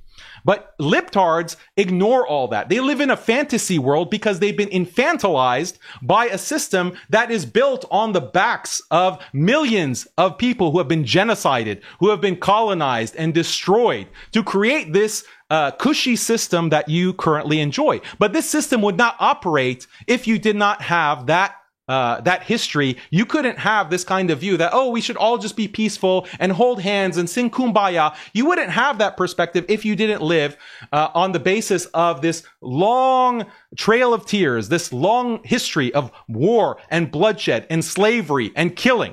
Islam recognizes that. As a Muslim, I recognize that we live in the real world, and Islam gives you the correct rules, gives you the correct way to apply just war theory. Kick it over to Arjuna for 2 minutes. Oh, you're on mute. You have to unmute yourself. Sorry, yep. So I understand that history has had a lot of horrible things, and we do live pretty cushy lives because a lot of war went on. But part of why we live cushy lives is because America did things like destroy the Barbary pirates. If that type of civilization continued, we would not have the wealth of global trade that we currently have today. It's because the Barbary pirates were wiped out and people were not allowed to engage in that kind of behavior that we live the cushy lives we do now. And yeah, a lot of battles and wars had to happen for that to take place. But you know, if we take the Vedas on their own merits and what they say of history, they also had peaceful periods. There's always more wars and upstarts. You need people like Arjuna to be able to fight wars, because there's always, if you don't have an army, you know, if you have a kingdom where things are going well and you don't have an army ready to protect it, there's always someone who's going to come along and destroy things and take advantage. You always need to have warriors who are there to protect the current status quo, to take out criminals, to protect us from invaders. That's what Arjuna was doing. There's the whole context there of the, I didn't start my timer again. I reset it when I unmuted. But yeah, so I'm amazed that you're not willing to disavow the actions of the Barbary pirates, because rough estimates are that they took 850,000 slaves. So Barbary pirate slaves were either sold, they could be bought back through a ransom, or they lived on the boats. They were chained to the boats of these pirates, and they would spend the rest of their life chained to this boat and just rowing. It's a horrible existence. And here Dan is saying, I'm defending the less violent religion, and I think what the Barbary pirates did, I'm not willing to say that was bad. He points to things that are bad. I say, yeah, the caste system is bad. That's a misunderstanding of it. We need different roles in the society. The simple way I like to explain the caste system, not the caste system, the Varnashram system, the actual proper Vedic teaching, is if you have a criminal who's sick, the doctor's job is to heal them.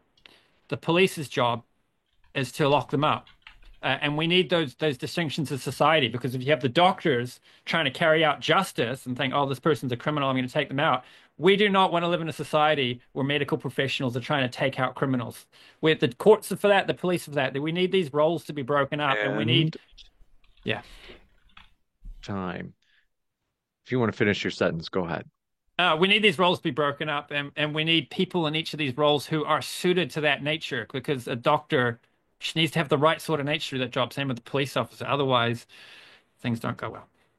You got it, Daniel?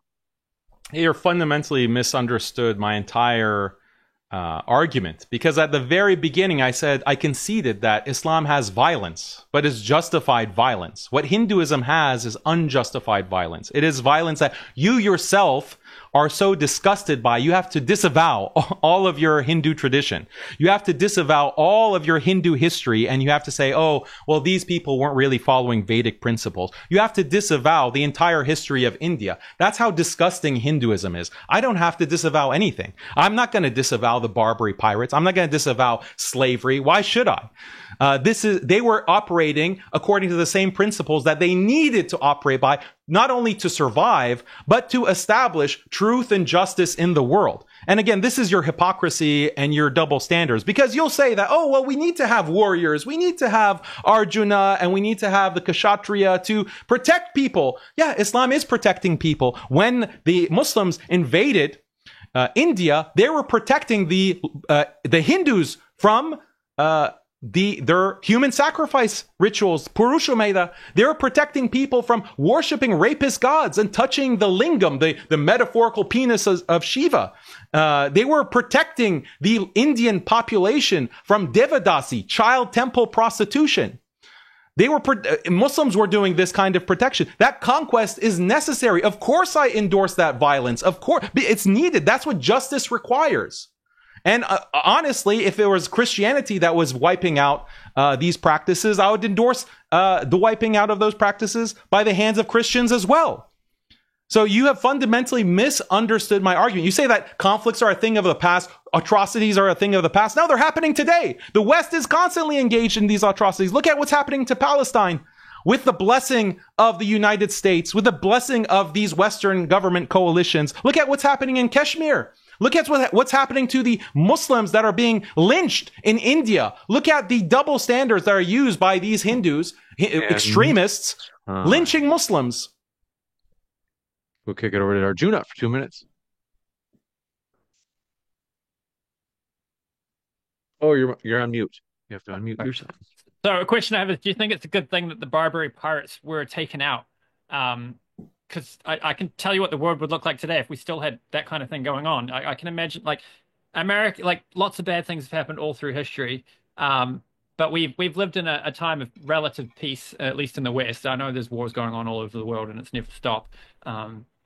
Arpad, interestingly, argues that the war will never end so long as meeting is going on, because it's a kind of karma for the abuse we commit upon other animals, which is one of my arguments for Islam being a more violent religion. If you're just admitting that religion, I accept there's a concept of justified violence. So the question then is whether the violence that Islam has committed is justified. The defense you gave to justify Islamic violence is that they are protecting people from idol worship, from various other things that you find problematic from your quote mining, but you can't actually show an interpretive tradition that teaches this stuff. You're just taking a verse that you've dug up somewhere and interpreting it in your personal way, but not a way that has actually traditionally been understood. But the funny thing is, your idea of protecting people involves raping, murdering, pillaging, taking them as captive slaves, destroying their economies, and colonizing. And that's a strange kind of protection. The Dharmic concept of protection of a king is considered an Vedic concept to have the duty to protect the praja, which is anyone in the kingdom. It extends to animal life too, which is why I pointed out Megasthanes noticed that there was animal welfare. Today, India is in a rather degraded state, and animals are abused, and all sorts of horrible things go on. They also drop rubbish all over the place and whatnot. But in ancient India, it wasn't like this. Yeah, you keep mentioning, do I have an interpretive tradition? I'm citing exactly the texts. People can see it. They can go to University of Chicago Press and buy the books on the Hindu textual tradition and read all the quotes from academic sources. I also cited more than just interpretation and text. I cited genetic evidence.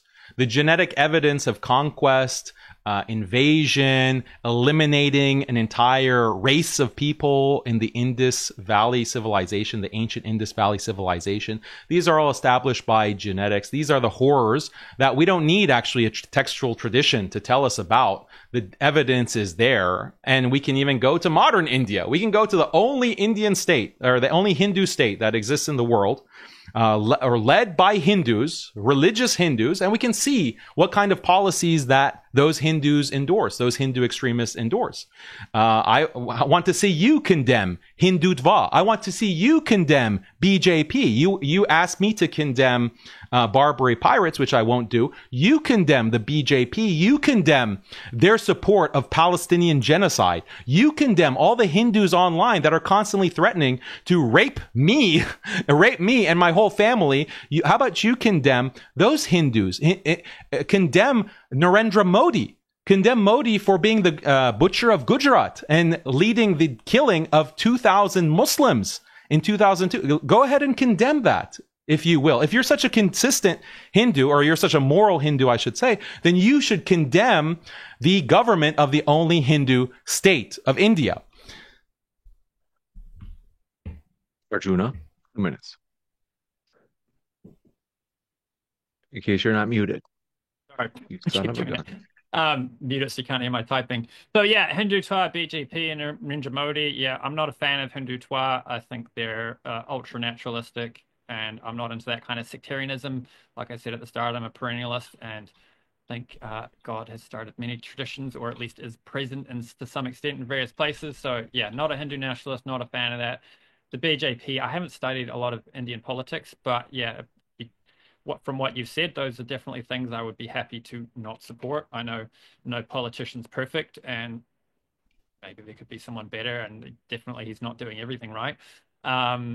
Maybe that sounds like a cop out, but yeah, I don't agree with killing Muslims in India or persecuting them. I think they should have their freedom of religion also, provided they're not themselves engaging in religiously motivated violence. I mean, there are countries that are Islamic that don't have religiously motivated violence, like the UAE, and they've got various ways of managed to achieve that, and I think that's fantastic.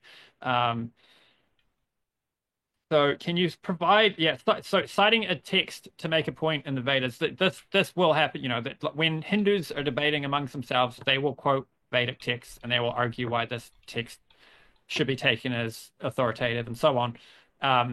But interpretive tradition is also key. The Vedas do not exist in a vacuum. You can't just pick up Bhagavad Gita one day and start your own tradition and say, here's what I think Christian meant. There are sampradayas, and to be authentically following the Vedas, you need to be taking knowledge from one of those sampradayas. So if you can't quote a sampradaya, you don't do it. You're not doing it right. You keep mentioning Purusha Meda. Can you cite an example of a Purusha Meda taking place where an actual human is killed? Are you aware that Krishna and Mahabharata disavowed the Purusha Meda? Yeah, Purusha Meda is practiced in India at record levels. I showed you the graph that shows the amount of, I forgot the UN was the source, I believe. You can fact check me on the source, but I showed the screen with the screenshot with the source that India is the human sacrifice capital of the world. And it's on the basis of Hinduism. So you can say that, well, they don't follow the true understanding of Hinduism, whatever, but apparently a lot of Hindus disagree that human sacrifice is not a part of Hinduism. They're literally practicing it. And then you keep saying that interpretive tradition. I agree. Okay, I think that Islam also, the Quran, the Hadith, they also needs to be an interpretive tradition that you follow. But I'm honest and consistent. I say, look, what is the interpretive tradition prior to modernity, prior to the hegemony of the West, modern hegemony that is going to influence people to reinterpret their texts according to liberal values, libtard values? What is the pre-modern interpretive tradition? And let's look to what those texts say. And when I look to those texts say, those interpreters say, the scholars of Islam, that yes, jihad is a part of Islam, conquest is a part of Islam, slavery is a part of Islam, blasphemy punishments are a part of Islam, etc., etc. I'm consistent with that. You're not citing interpretive tradition that goes to the pre-modern period. That's my critique of your appeal to interpretive position. You are just citing yourself. You're citing modern Hindus, post-Enlightenment, post-British colonialism. So are you a fan of British colonialism? Do you think that the British were justified in coming to India and wiping out the caste system, wiping out Devadasi, child temple prostitution, wiping out Purusha Meda, wiping out all of these and bringing economic progress? Because you said that you like a world like that we're living in now, where we have a global economy and that you have peace in the world. Well, that was brought on by British colonialism. That was brought on by Western imperialism. So are you a fan of that? Can you be consistent and actually acknowledge that that's the source of the so-called peace that you're enjoying and that you're appealing to? And time. Remember to unmute. Got my timer. Okay, so yeah, we had this question before about the Barbary pirates. I think we need to harp on this one because 200 years of taking slaves, taking sex slaves, selling them, pillaging, and they're saying their Quran tells them to do this. If the world had carried on like that, do you know what the world would look like today? You mentioned that there's limited resources. That's a very backwards way of looking at things. That the world actually has an immense amount of wealth if we use it properly. But when you have people who are preventing merchant ships from passing, making them so scared to go and do their job because of the horrible actions that will happen to them if they get captured, that prevents us from having wealth in society. In order to have a wealthy society, we need people to invent things. We need people to actually make a living in the world, not by raping and pillaging, but by being a productive member of civilization, by producing things, by building things, which is what the West did. And that's why we enjoy quite a wealthy society today. It's because the Americans did things like wipe out the Barbary, stop the Barbary pirates from being able to engage in their actions and, building technology and whatnot. I'm not like a fan of everything modern, but we need to understand things accurately. And when you have a civilization that just gets its wealth. I mean, the early Islamic period was similar too. There was 25 years where Muhammad was married to a wealthy merchant lady. She had some business that was wealthy. After that, they got their wealth by conquering and pillaging other groups, and they assembled bigger armies and built an empire eventually. But the wealth was accumulated by conquering other people and plundering them, and that's not a great ideal. And in the Mahabharata, we have all sorts of complex moral issues discussed, and the highest ideals are given as very elevated things as people who followed complex ethical And periods. Yeah. time. And then this is actually our last 2 minute section before we go to the Q&A. So folks, if you've got a question that you've submitted, we are going to get to them shortly. Daniel, the last 2 minutes is yours. Yeah, I mean, you have a completely delusional understanding of history. Like the reason that you have high economic production in the West and that America builds things is because of genocides. Genociding the indigenous people of the Americas, genociding indigenous people all over the world through colonialism, through imperialism. That's why you have the kind of production levels and the GDP that you're enjoying. And you're like someone who is enjoying all that, but you don't want to know how the sausage is made. You don't want to know the kind of global conquest that still exists. The global economy is still being controlled with an iron fist by the threat of the dominant Western powers holding the rest of the world hostage. You think this is a peaceful situation. It's like you're drinking the Kool-Aid. You really think that all of the world's nations, all of the UN states are peacefully living with equal power, and that we have the Geneva Conventions. In reality, it's just a few at the top, the Western imperial powers at the top, as they were 200 years ago and 300 years ago, that are controlling the world by force, through threat of force and literal. If you step out of line, you will get eliminated. You will be invaded. You will be destroyed. That's the way the world actually works and has worked for the entirety of history. You can't point to me any period of history where this fantasy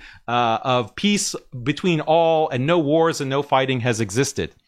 It's just completely delusional. And the Americans wiped out the Barbary pirates, as you claim, but they also wiped out many other groups. And guess what? The British colonialists wiped out the Hindu practitioners of Devadasi, the Hindu practitioners of the caste system, the Hindu practitioners of human sacrifice and sati, widow burning. All of those Hindus were also wiped out by the British. So if you were consistent, you would say that's a good thing. I'm really happy that the British colonialists, that the British Empire wiped out those Hindus, because those Hindus, according to you, weren't following Vedic principles in the first place. So why don't you acknowledge and admit that's a good thing that the British Empire wiped out that kind of Hinduism and the Hindus that were practicing that through a genocide, through the British genocide of the subcontinent? You should be consistent and acknowledge that.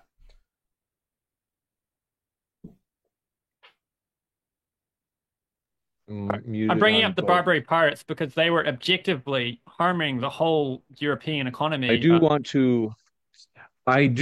might be a good chance to jump into the pirates in particular during the Q&A, as I'm guessing they're going to come up during the Q&A. Folks, thank you very much for your questions. We're going to jump right into it. And also, we may not get to all of them. We actually only have about roughly 30 minutes for Q&A. And nonetheless, we're going to try, so we're going to move fast. If you haven't yet, do appreciate your guys' support. Want to let you know, first, I should just say thank you to everybody. First, thank you for our guests who are linked in the description. If you want to hear more, you certainly can. Check out their channels. Even if you disagree with them, there's value to learning it directly rather than hearing someone in your own in-group tell you what they're saying. But the other thing, too, is, got to tell you, Modern Day Debate is launching chapters on universities. We're very excited about this. This is going to open so many doors. If you are a student at a university in the US and you are like, hey, I would love to host some of those debates. For example, I'll put a link in the live chat of what that would look like in terms of some of the debates that we've done with Uncensored America on college campuses. If you're like, hey, that'd be really cool. I'd like to have that on my college campus. email me at moderndaydebate@gmail.com if you would like to have a campus chapter at your university. So I'm going to put that in the old live chat right now, that email address. And with that, we're going to jump into these questions. Thank you very much. This first one coming in from an honest doubter says, Daniel, doesn't transcendent God equal unreckonable? Unreckonable, like you cannot understand God. Correct.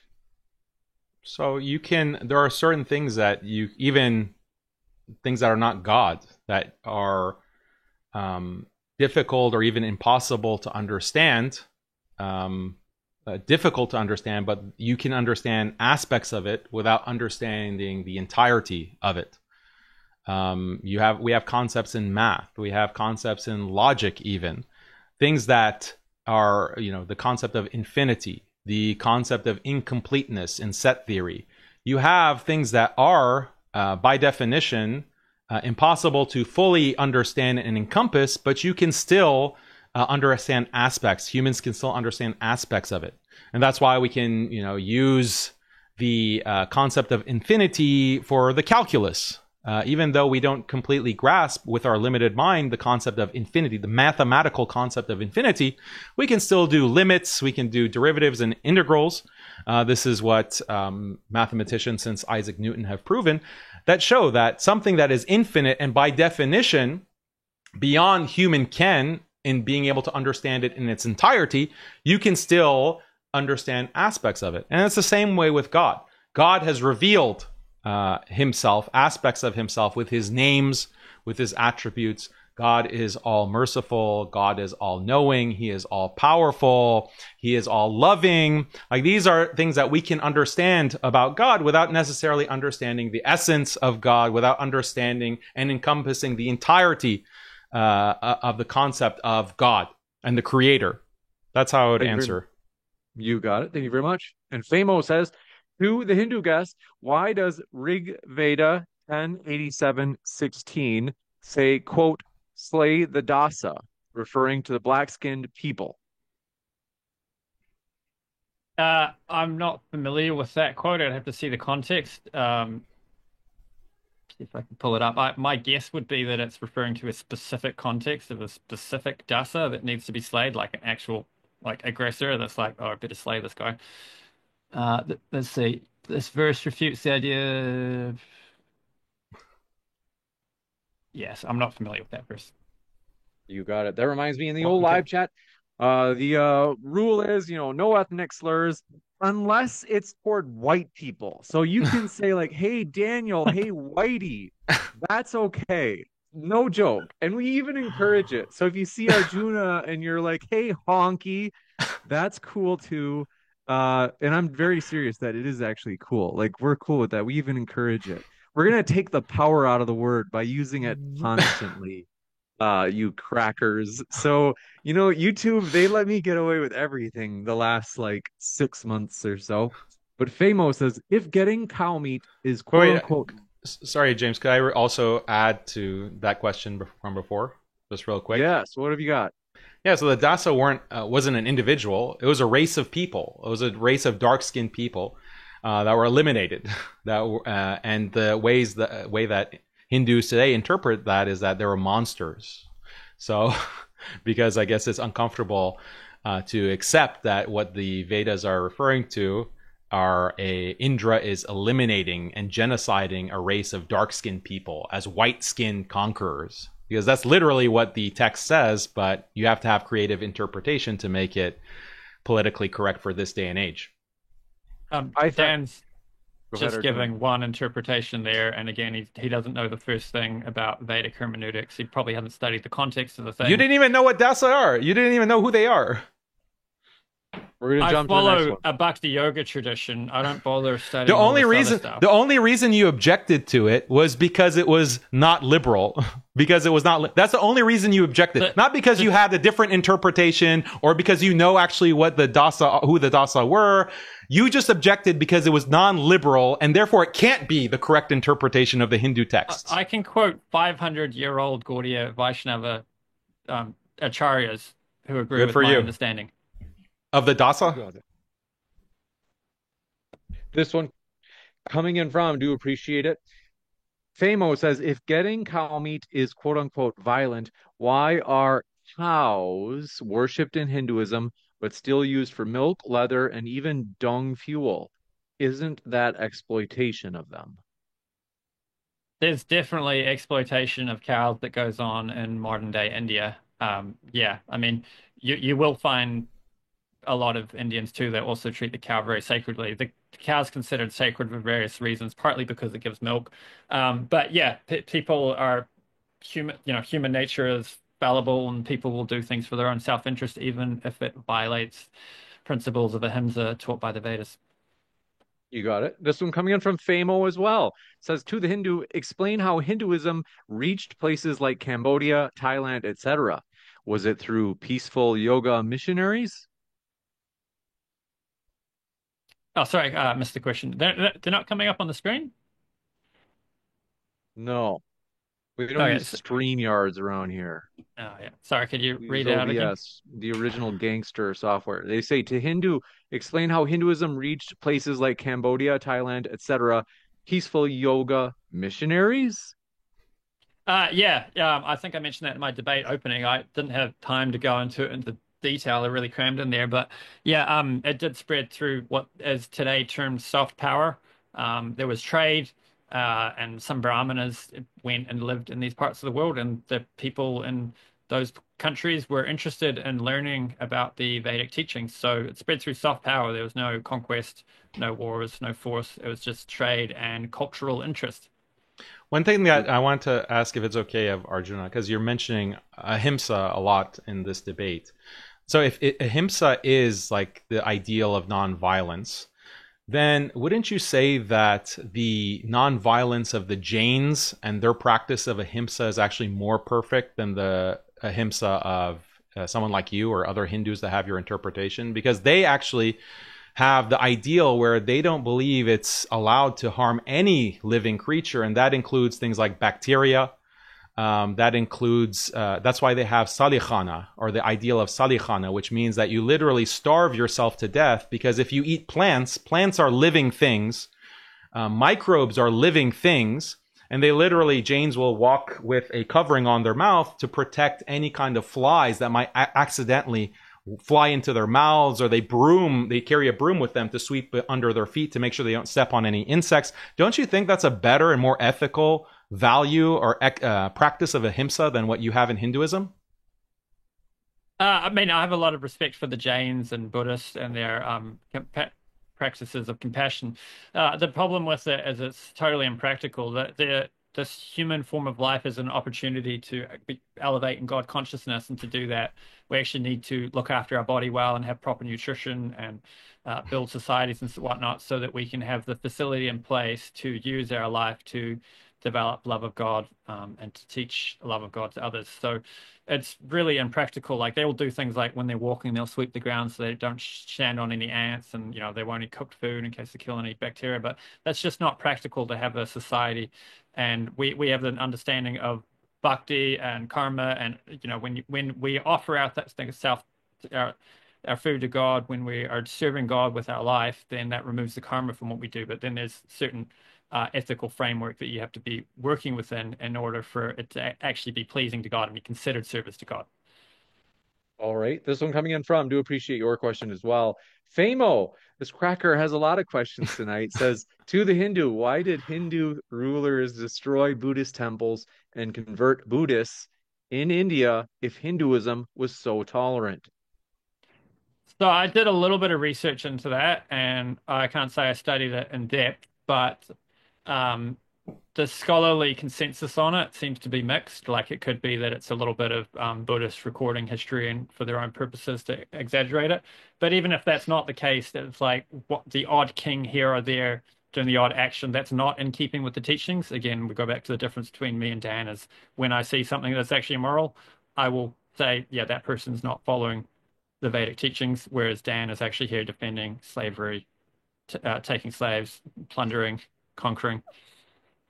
You got it. Thank you very much for this question. Also, they said to Arjuna, if Islam spread by force, quote unquote, Why are there still millions of Hindus in Muslim lands after 1,400 years? That's from So me? what's this? Did I read that already? No, that's a No. good question. I can answer. Arjuna can go first or second. Could you just say it again quickly? Yes, they said if Islam spread by force, quote unquote, why are there still millions of Hindus in Muslim lands after 1,400 years? So Islamic conquests were, well, one historian I was listening to was saying they weren't actually for the purpose of spreading Islam, although when they did conquer a region, they were they made the non-Muslims second-class citizens. So that's basically a kind of force or compulsion to get people to become Muslims. But there are also a lot of the Muslim rulers were also practical that like you got this kingdom and you kind of want things to keep going along. So, practicality means you end up having a lot of Hindus in positions of management because they know the local customs, they have the knowledge, they have the skills and so on. So things end up staying. Unless you're going to totally wipe out a population, you're going to end up with some Hinduism staying around. And yeah, various like the original conquest, I think Aurangzeb was pretty vicious, but then like you have Akbar, who was actually a pretty pious king. Yeah, so Islam did spread through conquest, partly, and other means as well. Islam spread through many means, but conquest is definitely one of them. When in the 11th century, when Islam did enter India through conquest, only about ultimately only 25% of South Asians converted to Islam, and that's because Islam encourages and imposes Islamic rule to incentivize converting to Islam. It doesn't commit a genocide. It doesn't impose a caste system and caste selective breeding like Hinduism does. That's why 1,400 years later, or 1,000 years later, as the case may be, you'll still find Hindus in lands that Muslims have conquered. You'll still find Christians in lands that Muslims had conquered, Jews in lands that, in places that Muslims have conquered, because Islam has this concept of not committing a genocide, but instead encouraging conversion. And this is very different than Hinduism. We don't find any Dravidians today. There are no Dravidians in the subcontinent. Why? They were exterminated. They were genocided. That's proof that the genocide actually happened in the genetic data we've already discussed. This one coming in from, if you want a quick, really pithy response, Arjuna, I can give you that, but it's got to be pithy. Oh, sorry, what's the next one? Next question. Yeah, L I says, already answered that one. just want to say thanks, James. The platform continues to be extremely important to public discourse. Salute. Thanks for your kind words. That seriously means a lot. I appreciate that. It encourages me. Isa Kabir says both. Steel man your opponent's position. Oh, yes, the same one every time. Who's first? Let's go with Daniel first. Oh, I'm really bad at this, but let's see. Yeah, I'm really bad at steel manning people's in this kind of way because you don't just mean steel man, you mean like be as charitable as possible in a way that's like not possible. Like I can't ignore the fact that there is genetic evidence. So if we throw that out, we say that okay, there is absolutely no genetic evidence. We can't really tell what is the history of India. I would say that, I would argue that, okay, Hinduism by its nature is something interpretive. Hinduism by its nature is not like a revealed religion. It is heavily based off of your subjective experiences. And therefore, if I say, according to my mystic experiences, that there is no violence and we should all just live peacefully and vote for Democrats and liberals and just drink some iced tea, like that's what I think Hinduism is, and that should be enough. We can't really look at these Hindu texts because even if they exist, the most important part of Hinduism is moksha, is attaining this kind of mystical experience, and so all of Daniel's arguments are null and void. Dan or Arjuna? Yeah, well, first of all, wouldn't really I wouldn't say that was accurate at all for my position. My understanding of Dan's position is Islam has got a violent history. However, it's justified violence. It's justified violence because the message of the culture that Islam creates, the message it teaches is so valuable, so important, that spreading it through conquest is a good thing to do because we create a better society and we get more people under the shelter of God. Hinduism, on the other hand, has all sorts of nasty things we can find in quotes from all over the place. It contradicts itself. It's got these nasty injunctions that I can find from all these places, and it's got some graphic things that I disagree with.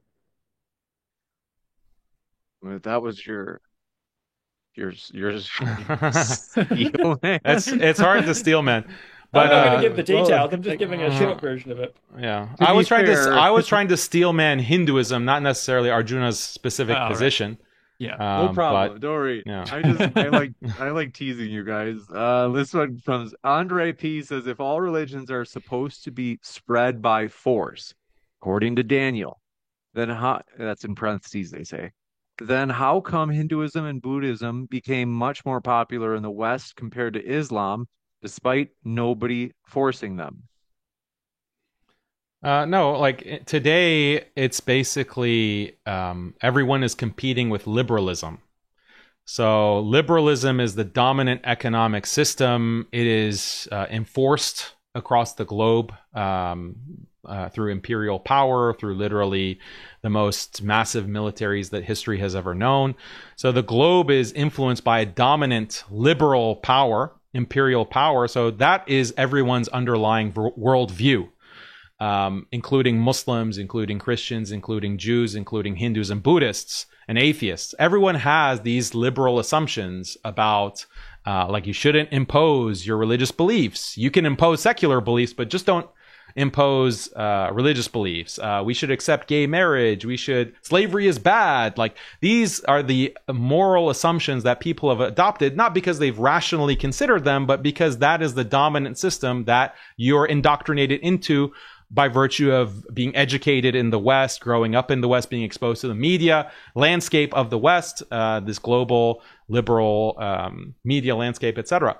So every religion is competing with liberalism, and the easiest way to compete is just to sell out. The easiest way to compete is just say, oh, Hinduism is just like liberalism. All of your liberal assumptions about, gay marriage is great, slavery is bad, war is bad, unless it's like war to spread freedom and democracy. War is bad. Hinduism is just like that. And then you have Christians say, no, we are the most peaceful. We are the most liberal. We love LGBT the most. And then Jews are saying, no, it's us.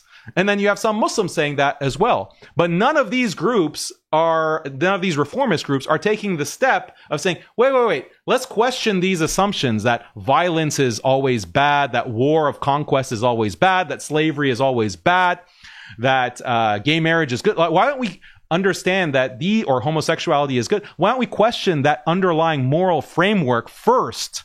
And then we can have a debate on which religion is true. That's what I try to do in my debates. I try to attack the liberal assumptions rather than play this kind of cheap game. That's a trivial game of just, no, my religion is more liberal. My religion loves LGBT and the transgender children the most. Like, that's just a stupid game to play, and it's not worth it for the audience to listen to two people argue like that. Interesting. I don't know, just because the question asker did say that Hinduism and Buddhism were more popular in the West. That's not even true. Conversion to Islam is much higher in the West than Buddhism and Hinduism. It was interesting that looking over that, I asked ChatGPT. So this one they said, question for Arjuna. Thanks for your question. It said, can you rationally defend why cow lives are more valuable than other animals without scripture, just strict logic and normative ethics? Yeah, the simple argument for why cows are more valuable is because they give us milk. So in the Vedas, there's considered to be 7 mothers, and one of the mothers is the cow, and that's because the cow gives us milk. So that makes the cow a kind of mother, and that then earns the cow a certain kind of appreciation from us and respect and ethics surrounding that because of the relationship. Oh, you can survive without milk, but without drinking cow milk, but you can't survive without certain gut bacteria. Certain gut bacteria are required to be able to survive long term. Why aren't gut bacteria considered to be the most holy animals or organisms? It's not because you can't survive without cows. It's because the cows give us milk. So, I mean, Yeah, you but could survive without a what is mother the if somebody importance else of raised you. milk? What's the importance of milk from logical basis or normative ethics? Well, I don't know if you could really survive on a vegan diet historically. So traditionally, people either ate meat or they had dairy, but I don't think we have any examples of traditionally people surviving on a vegan diet because you need B12 and iron, and it's really difficult to get sufficient levels of those on a vegan diet. Today we have supplements, but traditionally that wasn't there. So you do kind of need at least milk if you're going to be vegetarian. This Can I one ask coming a in. question? Just a theoretical, hypothetical question. So Sure. for Arjuna, would you prefer to be conquered by a pre-modern Hindu king that's applying the Manusmriti? I know you don't think that that is correct interpretation of Hinduism. Would you prefer to be conquered by a Hindu king, pre-modern Hindu king that is applying the Manusmriti, or a pre-modern Islamic king? Which one is more ideal to you? If you had to choose one. Well, I'd need more details. I mean, for me to answer that question, it would be a rational assessment of which one's going to make me suffer more or less. And um, I, I'm not sure. You know what the Manusmriti says, right? I cited all of those. Can you point me texts. to a historical example of a Hindu ruler employing those literal interpretations of the Manusmriti? Again, it's difficult to cite historical examples because Hindus didn't document their history like the Romans, Chinese, or Muslims did. So it's hard to cite documentation. I cite genetics, and we can see the evidence of the caste system. But I'm saying that in this completely hypothetical scenario, it's just, you saw the Manusmriti rules that I cited. You think they're interpolations, they shouldn't be trusted. But imagine there was a pre-modern king, and he believes in it. He believes in these rules of the caste system, that the Shudras shouldn't have property, that they should be slaves to the upper caste. Would you prefer to live under that system or an Islamic system? Give you a chance to answer, then we got to go to the next one. Yeah, again, I need to know the details. The Vedic traditions were very heavy on interpretive tradition, and the person actually applying the teachings having their own understanding of it. So it would depend on the understanding of that particular king and how they're applying their understanding. Well, I'm telling you how they're applying it. Again, they're interpreting it exactly literal. as I said. Very literal. Yeah, I know that you think that that's wrong. Yeah, then that would probably be pretty harsh. It would be worse, right? It would be worse than an Islamic dhimmi system, right? Would need more details. I gave you the details. You can't own property. Within Islam, the dhimmi can own property. The dhimmi can get married. The dhimmi can, go have their own churches and synagogues or temples. Like, that's included in the rules of dhimmitude. But within the caste system, as specified in the Manusmriti, you can't have property as a lower caste, as a conquered people. You can't. You have to be insulted constantly. You have to. You're going to be castrated and executed if you have sex with the wrong person with another caste. So I think castration for pedophiles. I know that. Yeah, so why can't you answer like it's a very simple question? This one from, Arjuna, I can give you a really pithy response, and then don't let Daniel ask you any more questions. We're not going to let him. Well, yeah, I mean, if there's a really literal application of those teachings in the worst possible way that Daniel's going to paint of Hinduism, then yeah, Islam sounds better. However, you can't point to a single example of that actually occurring, other than a little bit of genetic data. There's no castration for pedophiles in Hinduism, by the way. To move to the next one. Al says, feels like there will be a war between Islam versus everyone else, whereas if Hinduism was the predominant religion, I wouldn't worry as a non-believer. Daniel, what are your thoughts? Oh, yeah. Did you see the Hindu texts that I mentioned that mentioned global conquest as a caste duty of the Kshatriya, the Chakravartin ideal? Did you not see the Hindu texts that mention the laws of the lower caste that would subjugate you and subjugate your whole family and your whole genetic descendant line? So if you want to say that Hinduism just means like liberalism, modern liberalism, then I would say that, well, if you prefer to live under a modern liberal system, say that if you were in Palestine right now. Say that if you were in occupied Kashmir right now. Say that if you were in Africa under in Sudan right now. All of these genocides are happening today under the watch and through the enforcement of Western imperial powers. So that's how I would answer. We'll go to the next one. This is from Bubby. Thanks for your kind words. Says, I hope your night is going well, James. Thank you so much. Famo says, to Hindu, you keep talking, quote unquote, slaves. You keep talking about slaves. Can you address your book, parentheses, Mansu Maridi 8.413, where it says Brahmins can seize Shudras and make them slaves? Sorry, where was the verse from? Mm, I'm gonna spell it, but basically it's sounds like Mansu Manusmriti? Maridi. Manusmriti. Yes. 8.413. I'm gonna put that in chat because it's useful. I can show it on the screen even. I put it in my presentation. That's Yeah, Daniel's again, favorite verse. the Manusmriti is like collections of laws for a particular time. It's full of interpolations that's widely accepted by Hindu scholars.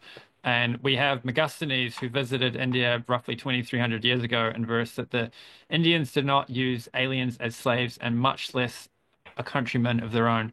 Slavery did not exist among the Indians. They did not even reduce foreigners to slavery.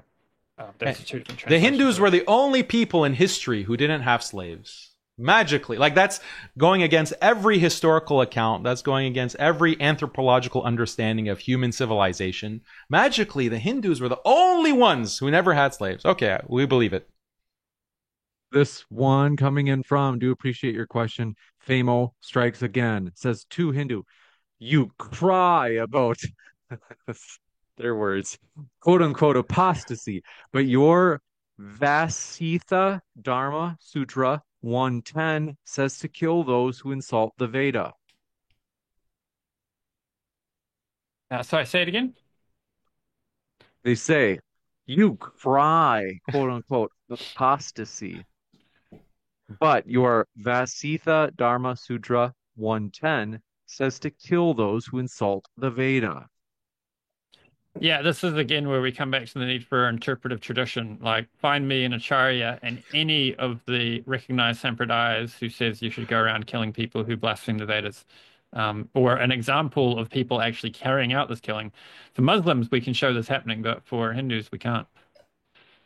This one from Famo again says to Arjuna, you complain about quote unquote apostasy laws, but Mansur Muridi 1155 says eating beef is punishable by death. Where's the tolerance? Um, yeah, well, I mean, murder in the West is punishable by death too, and like, so it is a different category of thing when you're actually killing another living entity. The crime that's going on is different than killing people just because they have a different understanding of God from you. They're very different things. Now, whether I agree with that law or not, I think laws are a time, place, and circumstance thing where you need an actual government that's qualified and understands the circumstance and makes appropriate laws. I've got a better answer for that other Rig Veda or Manusmrita verse that was brought up before. We can go back to that. Okay. I think that that's probably a mistranslation, and when they mean like that, what they mean is more a Sudra serving the Brahmana, and this is no different from having an employee, and the service servant would be looked after nicely. You know, it wasn't exactly capitalism where you got a wage, but you would have all of your needs taken care of. But you can call it slavery if you want, but I guess it depends on the quality of how you're being looked after. But the idea of, having somebody in charge of something and then people working under them is found all through civilization. It's not the same thing as slavery. You just serve a master in a servile fashion. It's not, without wages. That's not slavery. That's something else. And by caste, by birth, you're destined to have that kind of servile position. That's interesting. This one from Famo says to Arjuna, in Islam, Belial became a leader. In Hinduism, a Shudra can't even hear the Vedas or gets molten lead in his ear. Manu 2.177. Yeah, I'd like to see people quote Bhagavad Gita to get dirt on us rather than quote books that we consider to have interpolations. But the caste system is not about birth, it's about quality. So a person who's not qualified, who's just going to totally misunderstand when they go and study the Vedas, that can create problems because they'll do things like what Dan does and spread misunderstandings of it, and that can do things like lead to religious violence because people are misinterpreting stuff. Okay, this one coming in from, do appreciate it. Wait, so if people you think that caste is so you mentioned that people can have different roles and they're suited to different things. Like what if you decide, like Arjuna decided, that I don't really want to kill people, I don't want to be a warrior. This is the Gita, okay? So we're sticking to what you said we should stick to. Arjuna doesn't want to kill, he doesn't want to be a warrior, but what does Krishna say? It's your duty. You must. So what about your own individual choice? What about your own free will? Does Hinduism recognize that? Explain how that is consistent with what the Gita actually says. So, I mean, Krishna in Bhagavad Gita, he's counseling Arjuna. He's not telling him do this or else. He's saying, if you do this, you'll get this reaction. If you do this, you'll get this reaction. He's explaining to him how the fabric of reality works and saying, now you decide how you want to act, and you're going to get whatever outcome based on how you act. I mentioned before about, like say you're a medical doctor. What's the outcome though? What's the outcome if he rejects? If Arjuna says, no, I don't want to do that. What's the outcome that Krishna paint says? this with an analogy that'll make it really clear. If you're a medical doctor and you know how to save a patient and they come in and you can do a surgery or whatever and save the person and just like, I don't feel like cutting somebody open today. I'm going to go home. Like maybe there's karma for that because you could help that kid and you decided not to. You're the only person with the relevant training and qualification to be able to perform that duty. And now you're maybe you don't want to. That kid's going to die. Maybe you don't want to. What about your free will? I don't want to be a doctor. There's ethical requirements. I have to be a doctor, so I'm coerced in being a doctor. Otherwise, what is the consequence if I don't do my karmic duty, my dharmic duty? Where you have the nature, the skills, and the temperament for a particular profession. I you're can trained see in that. that profession, and then you have a medical patient in front of you, and you're like, I just don't feel like it today. Yeah, why not? Like maybe I don't feel like it. Maybe sometimes doctors, even people friends that I know, sometimes they don't feel like going to work. They could save people's lives by going to work, but they don't feel like that day. This goes back to the question of charity, like you could never buy new shoes because that $200 you were going to spend on those shoes could save 20 kids from dying in Africa. There's always a line we have to draw somewhere of like, and it's a gray area of what's ethically violating something. So the doctor has no choice. Is that what you're saying? Are you denying that there's any boundaries of ethical behavior where if somebody just refuses to do an action, they're being immoral? I think what's immoral is telling people that you have a duty that you are born into through natural talents that you have, and you have to do that for the rest of your life. And if you don't, you'll go to hell. That's what the Gita teaches. The Gita says, the choices that Gita gives, Krishna gives, is that if you don't go to war and fight, you're going to go to hell. So this is not really a choice that Krishna is giving. The Mahabharata is an extreme circumstance. That's why I'm giving the medical example. Let's say give your you the child last word, Arjuna. Died. Arjuna, give the last word. Let's say you had your child who was sick and you brought him to the hospital and the doctor who could save him just said, I don't feel like it today. And then your kid died. Do you think that there might be some bad karma for that doctor for just not feeling like it one day when he could have saved your child's life? Go to the next question. We must go to the next question.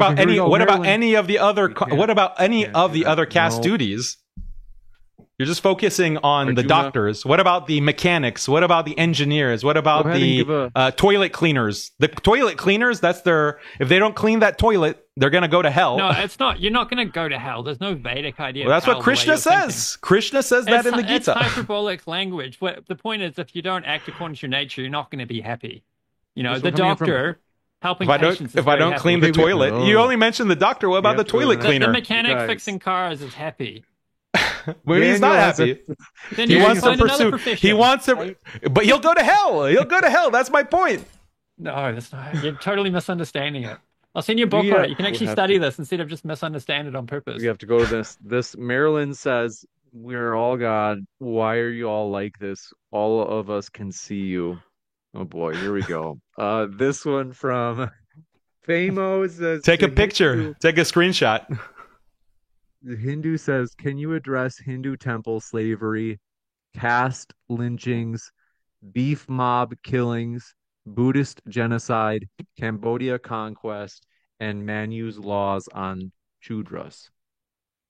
Yeah, I reject Manu's laws on sutras. They're either interpolations or whatever they are. They're not things. They're not the highest ideal according to Bhagavad Gita, Bhagavatam, and so on. Um, I'm not super familiar with the conquest of what area? Cambodia? I'm not super familiar with that. Cambodia. I'm not saying Hindus never fought any expansionist war. I'm saying they did it less violently, less systemically, and less due to ideological motivations than when Muslims did it. What was the other one? On what basis? What's your evidence? You just make claims. Look, there's Unevidenced no Hindu claims. injunction to go around conquering foreign lands and So converting they people so to they Dharma. did it. They did it. Now you're conceding that they did it, but you're just asserting that it was less violent than Islamic conquest. How so? What's your evidence for that? I gave evidence. I said that there's genetic evidence that shows that people were wiped out. Entire That's peoples were genocided. Really clutching Yeah, at straws. it's Genetic clutching at evidence doesn't straws. show- 92 leading scholars of genetics and history and anthropology published papers in academic journals. That's just clutching at Genetics straws. change in a region that doesn't prove that one group genocided the other. It's Yeah, it just does, different because ways of the interbreeding. female DNA, the mitochondrial DNA, has been preserved, but there's just no Y chromosomal DNA. And means that the women were even if there saved was- as sex slaves, and the men were wiped out. That's what the genetic evidence proves. If there was It's not clutching at straws. Who was it done by? Like which By the particular Aryans. sect of- By the Aryans. and which The Hindus, which- the proto-Hindus, coming from Central Asia. and which version of Hinduism were they following? They were following the version of Hinduism that produced the Vedas. Were they Shaivites? Were they Shaktas? Were they Vaishnavas? They're the ones who produced the Vedas. So The Vedas is eternal and gets revealed from time to time. If you want to say a group did something, we should have some more info on this group. Well, we don't because it's prehistory and you're just clutching at straws based on some genetics. This one coming in from, do appreciate your question. Fact Junior Roll, thanks for your kind words, says, shout out to James, a real one. Appreciate your loving kindness. Samson says, for Theology Unleashed, was Ravana following Dharma or Adharma, even though he was a follower of Shiva while he against Rama? Yeah, I spelled that wrong. This is Leela, so this is like God descending for pastimes. Ravana is actually, it's getting really intricate, devotee of God who appeared for these pastimes to go on to teach certain, we learned certain moral lessons from the story of Ramayana. But yeah, when he was doing those things, no, he wouldn't have been following the highest dharma. Shiva is a bona fide form of worship, but it's not considered the highest. It's the lower thing. And as I mentioned in my opening, the Vedas cater for people of all walks of life, of all levels. And just because something's in there as the Vedas, as a kind of worship you can do, doesn't mean it's the highest ideal. You got this one coming in from, do appreciate your question. This one coming in from Muslim Boogeyman says, Arjuna, do you believe ancient Hindus performed plastic surgery with the elephant god and he had spaceships like in Star Wars? Yeah, I think in the past there were a lot of different things going on. If you look at stories from ancient cultures all over the world, all of them talk about, things that sound like demigods and all sorts of mystical things going on. We got the Greek gods, we've got the Mesopotamian myths, and there's a lot of similarities to the how crazy and mythical they sound. And yeah, I mean, if you believe in God, I don't see how it's a stretch to believe in that they could do things like swap a head out for an elephant. No, there's a difference there. Like, you can say that something is a miracle. Yeah, all the religions have these kinds of supernatural beliefs. But what he asked is specific about engineers making spaceships going into outer space and plastic surgeons doing medical surgery. That's different from saying this is a miraculous thing. Yeah. So which version do you actually believe? So I think ancient technology was a lot more sophisticated than what we have today. And we've got evidence of that in the forms of the pyramids. We have no idea how those were built. We've got Göbekli Tepe, which is not being unearthed for very strange reasons. It was actually bought by one of those big groups, and now they're like planting trees over it so it doesn't get unearthed. And yeah, all ancient stories from civilizations the world over describe a very different sort of reality. in So ancient so history. I'm clutching at straws because I'm citing paleogenetics. But you're saying there's evidence for ancient Hindu spaceships and medical plastic surgery. Okay, now I didn't realize There's that this is actually what you evidence believe. for But this ancient really civilizations this being- really this really reveals what you consider to be scientific or not, or what what is considered evidence and what is I'm not. not clutching at straws. We've got the pyramids, we've got Göbekli Tepe, we've got myths from the globe over that all tell a similar tale of mythical stuff. So the pyramids existing is evidence that there is some kind of ancient like spaceship technology, like nuclear power, because we My have the claim pyramids. that I'm defending with the give pyramids Arjuna the is that last we word. had ancient technology that's more sophisticated than what we had today. We could not rebuild the pyramids today. We don't know how to do that. What are you talking about? We have to go to We the next can't. one. We totally. This one. We absolutely can rebuild the pyramids today. From Samson How- says, for Theology Unleashed, wait, Hinduism spread by peace. What was the Chola, parentheses, South Indians, invasions into Southeast Asia?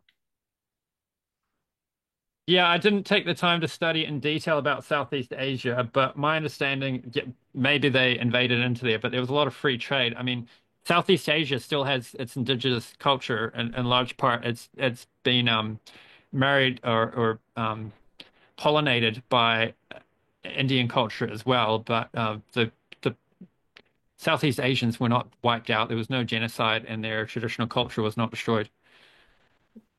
Based You got it. on what? What is your textuals? What kind of documentation do you have for this? Given like your understanding of history, I think we are a little bit more skeptical. We need like a little bit more evidence for these claims that you're making. What's your view on what happened in Southeast Asia? A lot of genocide, a lot of Hindu genocide, a lot of caste system being imposed, and basically breeding races into extinction. That's the history of Hindu South Asia. The peaceful religion of Hinduism. What I'm finding online is the Chola naval expeditions were political, not religious. They were to control trade routes, so it's for financial motivations, not ideological ones. There are no records of temples being destroyed. It's considered to have been peaceful. The spread of Hinduism, Buddhism spread peacefully through Southeast Asia. No evidence of mass killing or forced conversions. So, I mean, if you have evidence to the No, contrary, if you're interested. limiting it to Southeast Asia, fine. I can concede that was for the most part peaceful. I Southeast thought Asia. that's what the question was about, but yeah. Yeah. Then if it's about Southeast Asia, I retract. I don't have evidence of genocide happening in Southeast Asia by Hindus. But if it was about the subcontinent, then yes. You got it. Thank you very much. Samson says for the Theology Unleashed, Miyaka, please define who or what they are according to the Vedic traditions. Yeah. Militia? Yeah, Malecha. That's what he means. So yeah, according to the Vedas, the militia, the literal translation, I believe, is dog eater, if I got that right. And it's not racial. It's just considered people who. Oh yeah, that's how it's spelled by people. Yeah, it's just people who don't follow the Vedas or are not capable of it. But there's statements all through the Bhakti Yoga teachings, Bhagavad Gita and Bhagavatam, that even the lowest among mankind, even a militia, can be elevated through bhakti. So there's no discrimination against them. It's just, but we all know there's different qualities of humans, and some people are rather degraded. But No, even the most if it's degraded their people- inherent it's their inherent quality, yeah. then how can they elevate themselves? Their inherent quality is to be like a toilet cleaner, to be an untouchable. That's their inherent quality. Isn't that what you're saying? So how doesn't that justify like slavery? How doesn't it justify the untouchables being treated like as the lowest class of society? So we have the That you concept of agree the with that? soul, that all living beings have the same pure soul, and everybody, including the most degraded humans, and they can be elevated because there's bhakti yoga is a powerful process. They're natural. This body and these other gunas that are coverings on the soul, but the real thing that's inside is a soul that's natural tendency is to love God, and bhakti yoga can reach them because this is actually their true nature. All this other stuff's just a covering. So you can't be a toilet cleaner and elevate yourself to be a doctor. You can- That's No, it's not about your position in society. Although you could be a toilet cleaner, take up bhakti yoga, and then become a brahmana preaching to other people about how to love God. but you can't actually be a doctor, a scholar, or a priest. You have to be a toilet cleaner for the rest of your life. That's your If dharmic you duty. have you, it depends what you mean by can't. I mean, like can't in terms of your Can't, because if qualities. you do, you'll be sent to hell. That's a total misunderstanding. If someone has the nature where they can and they'll be happy doing it and they'll do a good job of it, that's not what it means when it says you'll be sent to hell. And the thing of hell is hyperbolic. There's not actually any concept of hell. That there's temporary punishments, but it's not like eternal hell. No, And so you'll be punished in some way. Maybe it's not eternal hell. You'll be punished because your natural qualities are to be a toilet cleaner. You don't have the capacity to be a doctor. You don't have a capacity to be an engineer or a scholar. How do we? This is your assumption. This is what you are saying. Isn't it the case that some people don't have the capacity to be a doctor or engineer or, I don't know, like a architect? You don't have the capacity, so you should be happy. You'll be happier as being a toilet cleaner. To figure out somebody's nature, you need to actually get to know that person pretty well, what makes them tick, what they're like, and then you can know what their varna is. You can't just look at, oh, this person is in a family of toilet cleaners, therefore they're a Sudra. You actually need to get to know a lot of details about that person, their psychophysical nature, what they like doing, what they don't do. You agree that there are some people who they can only be toilet cleaners based on their natural capacity, yes or no? Yeah, I mean, this is confirmed by modern science. Like the military in America won't accept people who have an IQ lower than 80. This is because they found if your IQ is lower than 80, you're just not capable of doing useful service in the military. Yeah, but people will have aspirations and they can try to do other things with their lives without being threatened with hell. But that's no, the Vedas say that if you don't, you have the natural. You conceded that there are people. Misunderstanding of the Vedas says that. You conceded that there are people who only have the capacity to be a toilet cleaner. If that toilet cleaner goes beyond his capacity and attempts to be more than a toilet cleaner, he's going to be punished. This is what you are conceding. If he goes beyond it, then he was never a Sudra in the first place. We must move to the next one. This one, Travis, thank you for your kind words. Wow. He said, James, you look like John Hamm. Thank you. You guys see the resemblance? I just pulled it up on my side. But more importantly, they said, Daniel, are you still friends with Sneeko? Yeah. As far as I know, Sneeko is a good Muslim brother. And as far as I know, he's my friend. So I don't necessarily endorse everything that he might be putting out. I don't follow everything that he might be putting out, but I think Sneeko is a good guy. Good Muslim brother. The two best friends that anyone could have. This one comes from Famo. Says, would you live under Chandragupta, its rule where Mansumaridi was state law, saying Shudras are property, quote unquote. And they quote 9.178. And then they say, and punished with molten lead, 2.177. Yeah, so if there's an example of a Indian king enforcing a birth-based caste system, then I would say that's a violation of the Vedic teachings. So I need to point everyone to Bhakti Siddhanta, who argued vehemently against the birth-based caste system, and he was a total maverick in doing so. He had threats to his life for the disorder he created by threatening the birth-based caste system because there's so much power around it. And this is before any concept of libtard came about. It's not. He was born in 1874. Post-British colonialism. He's not some ancient guru. He's a modern Indian figure.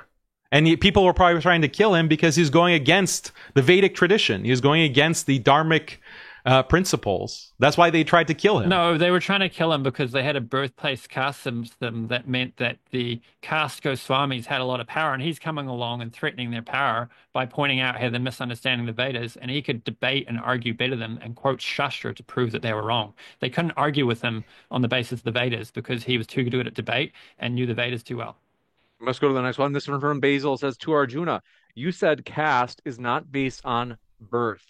Please explain Chandogya Upanishads, Book 5, Chapter 10, Verse 7. Is this also an interpolated book? I have heard the Chandogya Upanishad quoted. We rely, as Gaudiya Vaishnavas, we'll only take quotes from it when they agree with Bhagavatam, Bhagavad Gita, Chaitanya Charitamrita. Let's see if I've managed to find the verse. You're Can read it. It says, among them, those who did good work in this world, in the past life, attain a good birth accordingly. They are born as Brahmin or Vaisya, but those who did Vaishya. bad work, thank you, in this world, in their past life, attain a bad birth accordingly, being born as a dog, a pig, or as a casteless person. Yeah, so in each birth, you have different karma, and different births are different levels of value. And if you do bad things in this life, you're going to get a bad birth. The concept of a bad birth has nothing to do with the birth-based caste system because you can be born, get two parents who are considered lowly, but actually have good qualities yourself. But a low birth means you're born poor, you're born with bad qualities, low intelligence, short temper, tendency towards addiction, whatever it is. A good birth means you're born with, opportunities to learn about God. You're born with intelligence. You're born with qualities that mean you can get ahead, like studiousness. You can cultivate these qualities too. It's not a death sentence, but the concept of a good birth or bad birth shouldn't be anything that anyone objects to. Do you think IQ is genetic? Whether it's genetic or not, some people there's some amount of nature of a person's nature that they're born with. There's some amount of it that they bring with them as a soul, and there's But some amount of IQ it that's the specifically, environment is that they're born IQ in. is IQ genetic? Can like two people with a 70 IQ have birth to someone with 120 IQ? Like, is that very likely? I don't know the details on this, but my belief is that there's a mixture of genetics, a mixture of nature. That the Do you think child like a comes with as 70 soul. IQ person can be a doctor or an engineer? Probably not. No, do you think they could? Okay, so doesn't that mean that entire races of people No, it's not in genetic. very it is IQ genetic? I asked you that and you didn't answer. It's not Is IQ genetic? race-based. Yeah, Is like IQ we've got genetic? Yes or no? doctors and scientists from every race. There's Okay, black, Chinese. let's put the Muslim, Arabic. race realism question to the side. I just asked you about two parents, okay? Two parents who have low IQ. It's almost impossible that they'll have a child that has multiple standard deviations of IQ above them. So if they're at 70 IQ, their children are not going to be at 100 plus IQ in 99% of cases.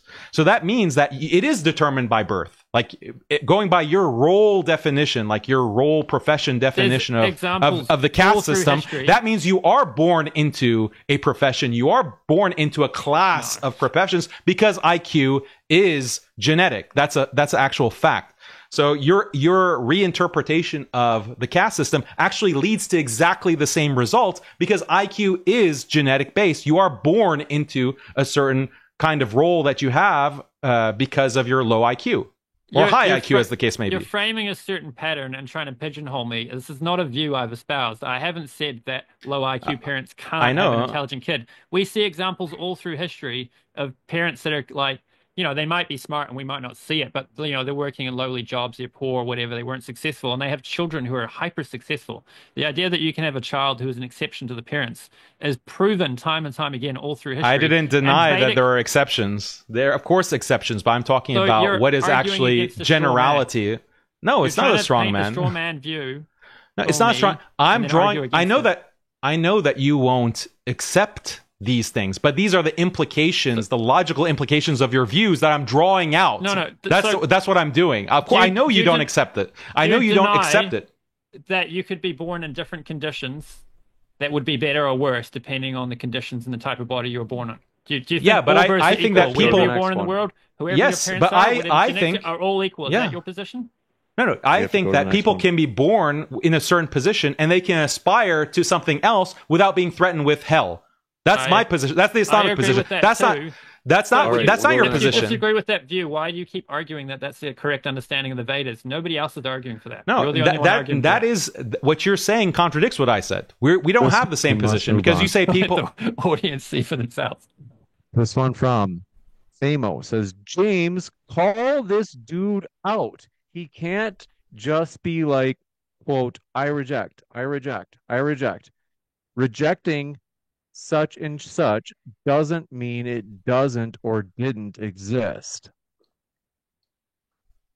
Yeah, so the Vedas are different from like Islam, where you've just got like one book and then a couple of hadiths. We've got a whole broad thing that caters to all sorts. Whereas, but we just focus on the few core texts that actually espouse the highest thing, and we know to be in their authentic form. This one from Famo says, read, quote, Slavery and South Asian History, unquote, by Chatterjee and Eaton. It provides caste slavery. It proves caste slavery existed across India. Hindu temples and landlords owned Dalits.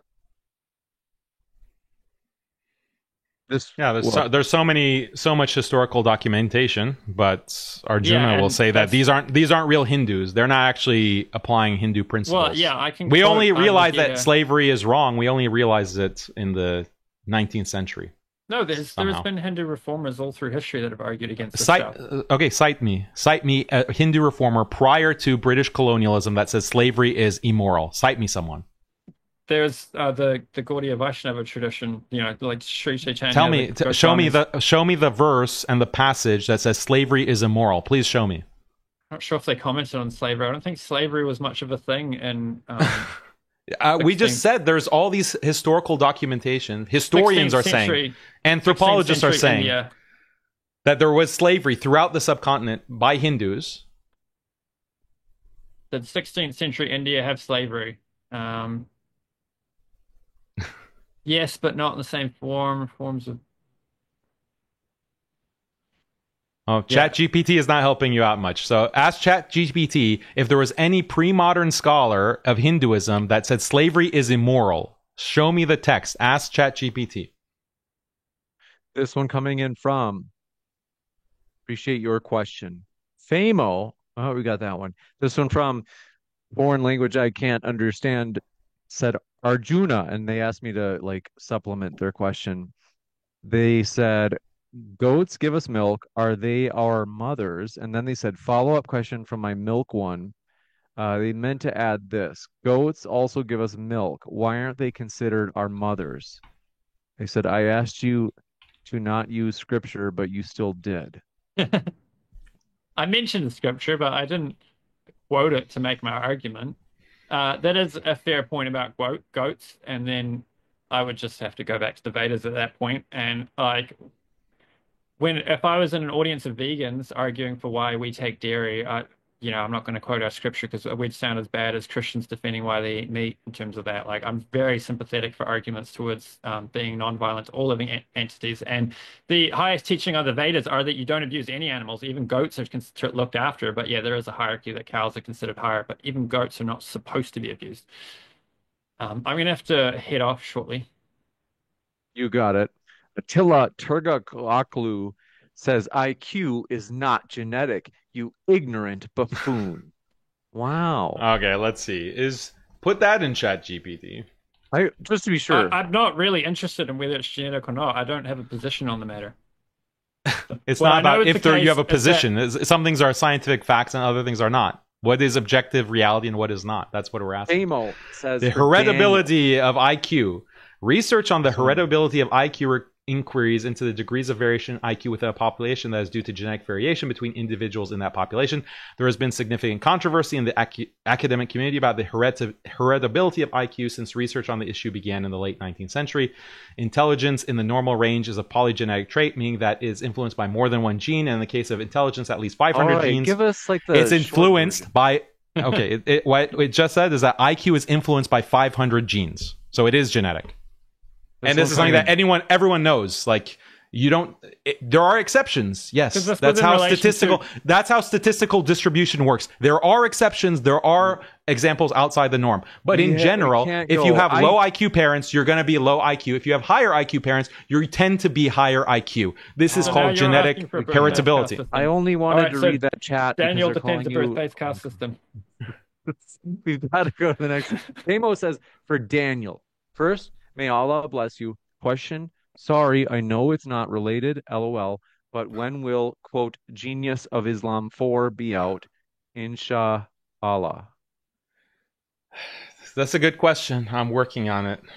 There are challenges with putting out quality material. So I know that Arjuna did a reaction to Genius of Islam episode 3.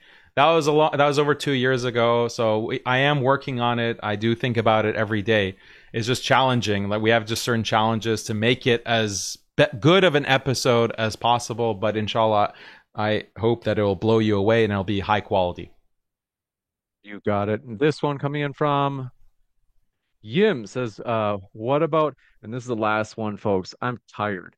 We're gonna let our guest go. Yim says, what about Diva Dasi temple slavery, which is documented historically? This is not one I've prepared a response for. And so if you can show me that it was actually these girls suffering and being abused, then I will disavow it. But it could be that it's like, I mean, the temple I go to here, that girls will go to dance classes and they'll come and do a dance performance in front of the deities, and there's no harm going on there. So I don't know the details of this, and if you can show me that there was suffering or abuse involved, I will happily disavow it. You got it. Now, Arjuna said he has to go. I'm going to let Arjuna go. In fact, I'm going to let both guests go. Give a huge round of applause for our two cracker guests. We really do appreciate Whitey appearing with us tonight. Thank you guys for being with us. It's been awesome. Arjuna, your No. face. Wait, I also can I say something too, James? Yes. I really appreciate you as always, being a great moderator and taking time. I also want to thank Arjuna for agreeing to do this debate. A lot of people don't agree to have these kinds of difficult conversations, especially with someone who is, let's say, aggressive as me. So I really appreciate you, Arjuna, and taking the time. I actually enjoyed talking with you, and I apologize if I said anything to offend you personally, but thank you so much. Yeah, cool. Yeah, I enjoy the discussion. Happy to be here. Just quickly, there's a chat in the comment that answers the Davy system thing perfectly. Davy Dassey's system, before becoming an exploitative system, was a source of many Indian performing arts.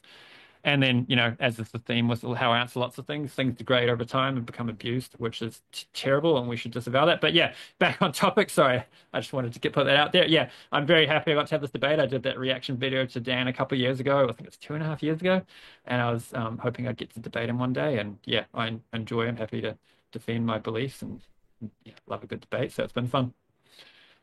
100%. Thank you very much, gentlemen. It has been a true pleasure to have you. I'm going to let you guys go. I hope you have a great rest of your night or day, depending on where you are. And folks, I'll be back in just a moment with a quick update on upcoming stuff at Modern Day Debate. So stick around. Thank you, gentlemen. That was amazing. I'll let you guys go. Thank you for Awesome. coming Thanks on. for that. Thank you, everyone. Thank you, James. Have a good My night. pleasure. Thank you. You too. All right, Take care. go do some call outs now.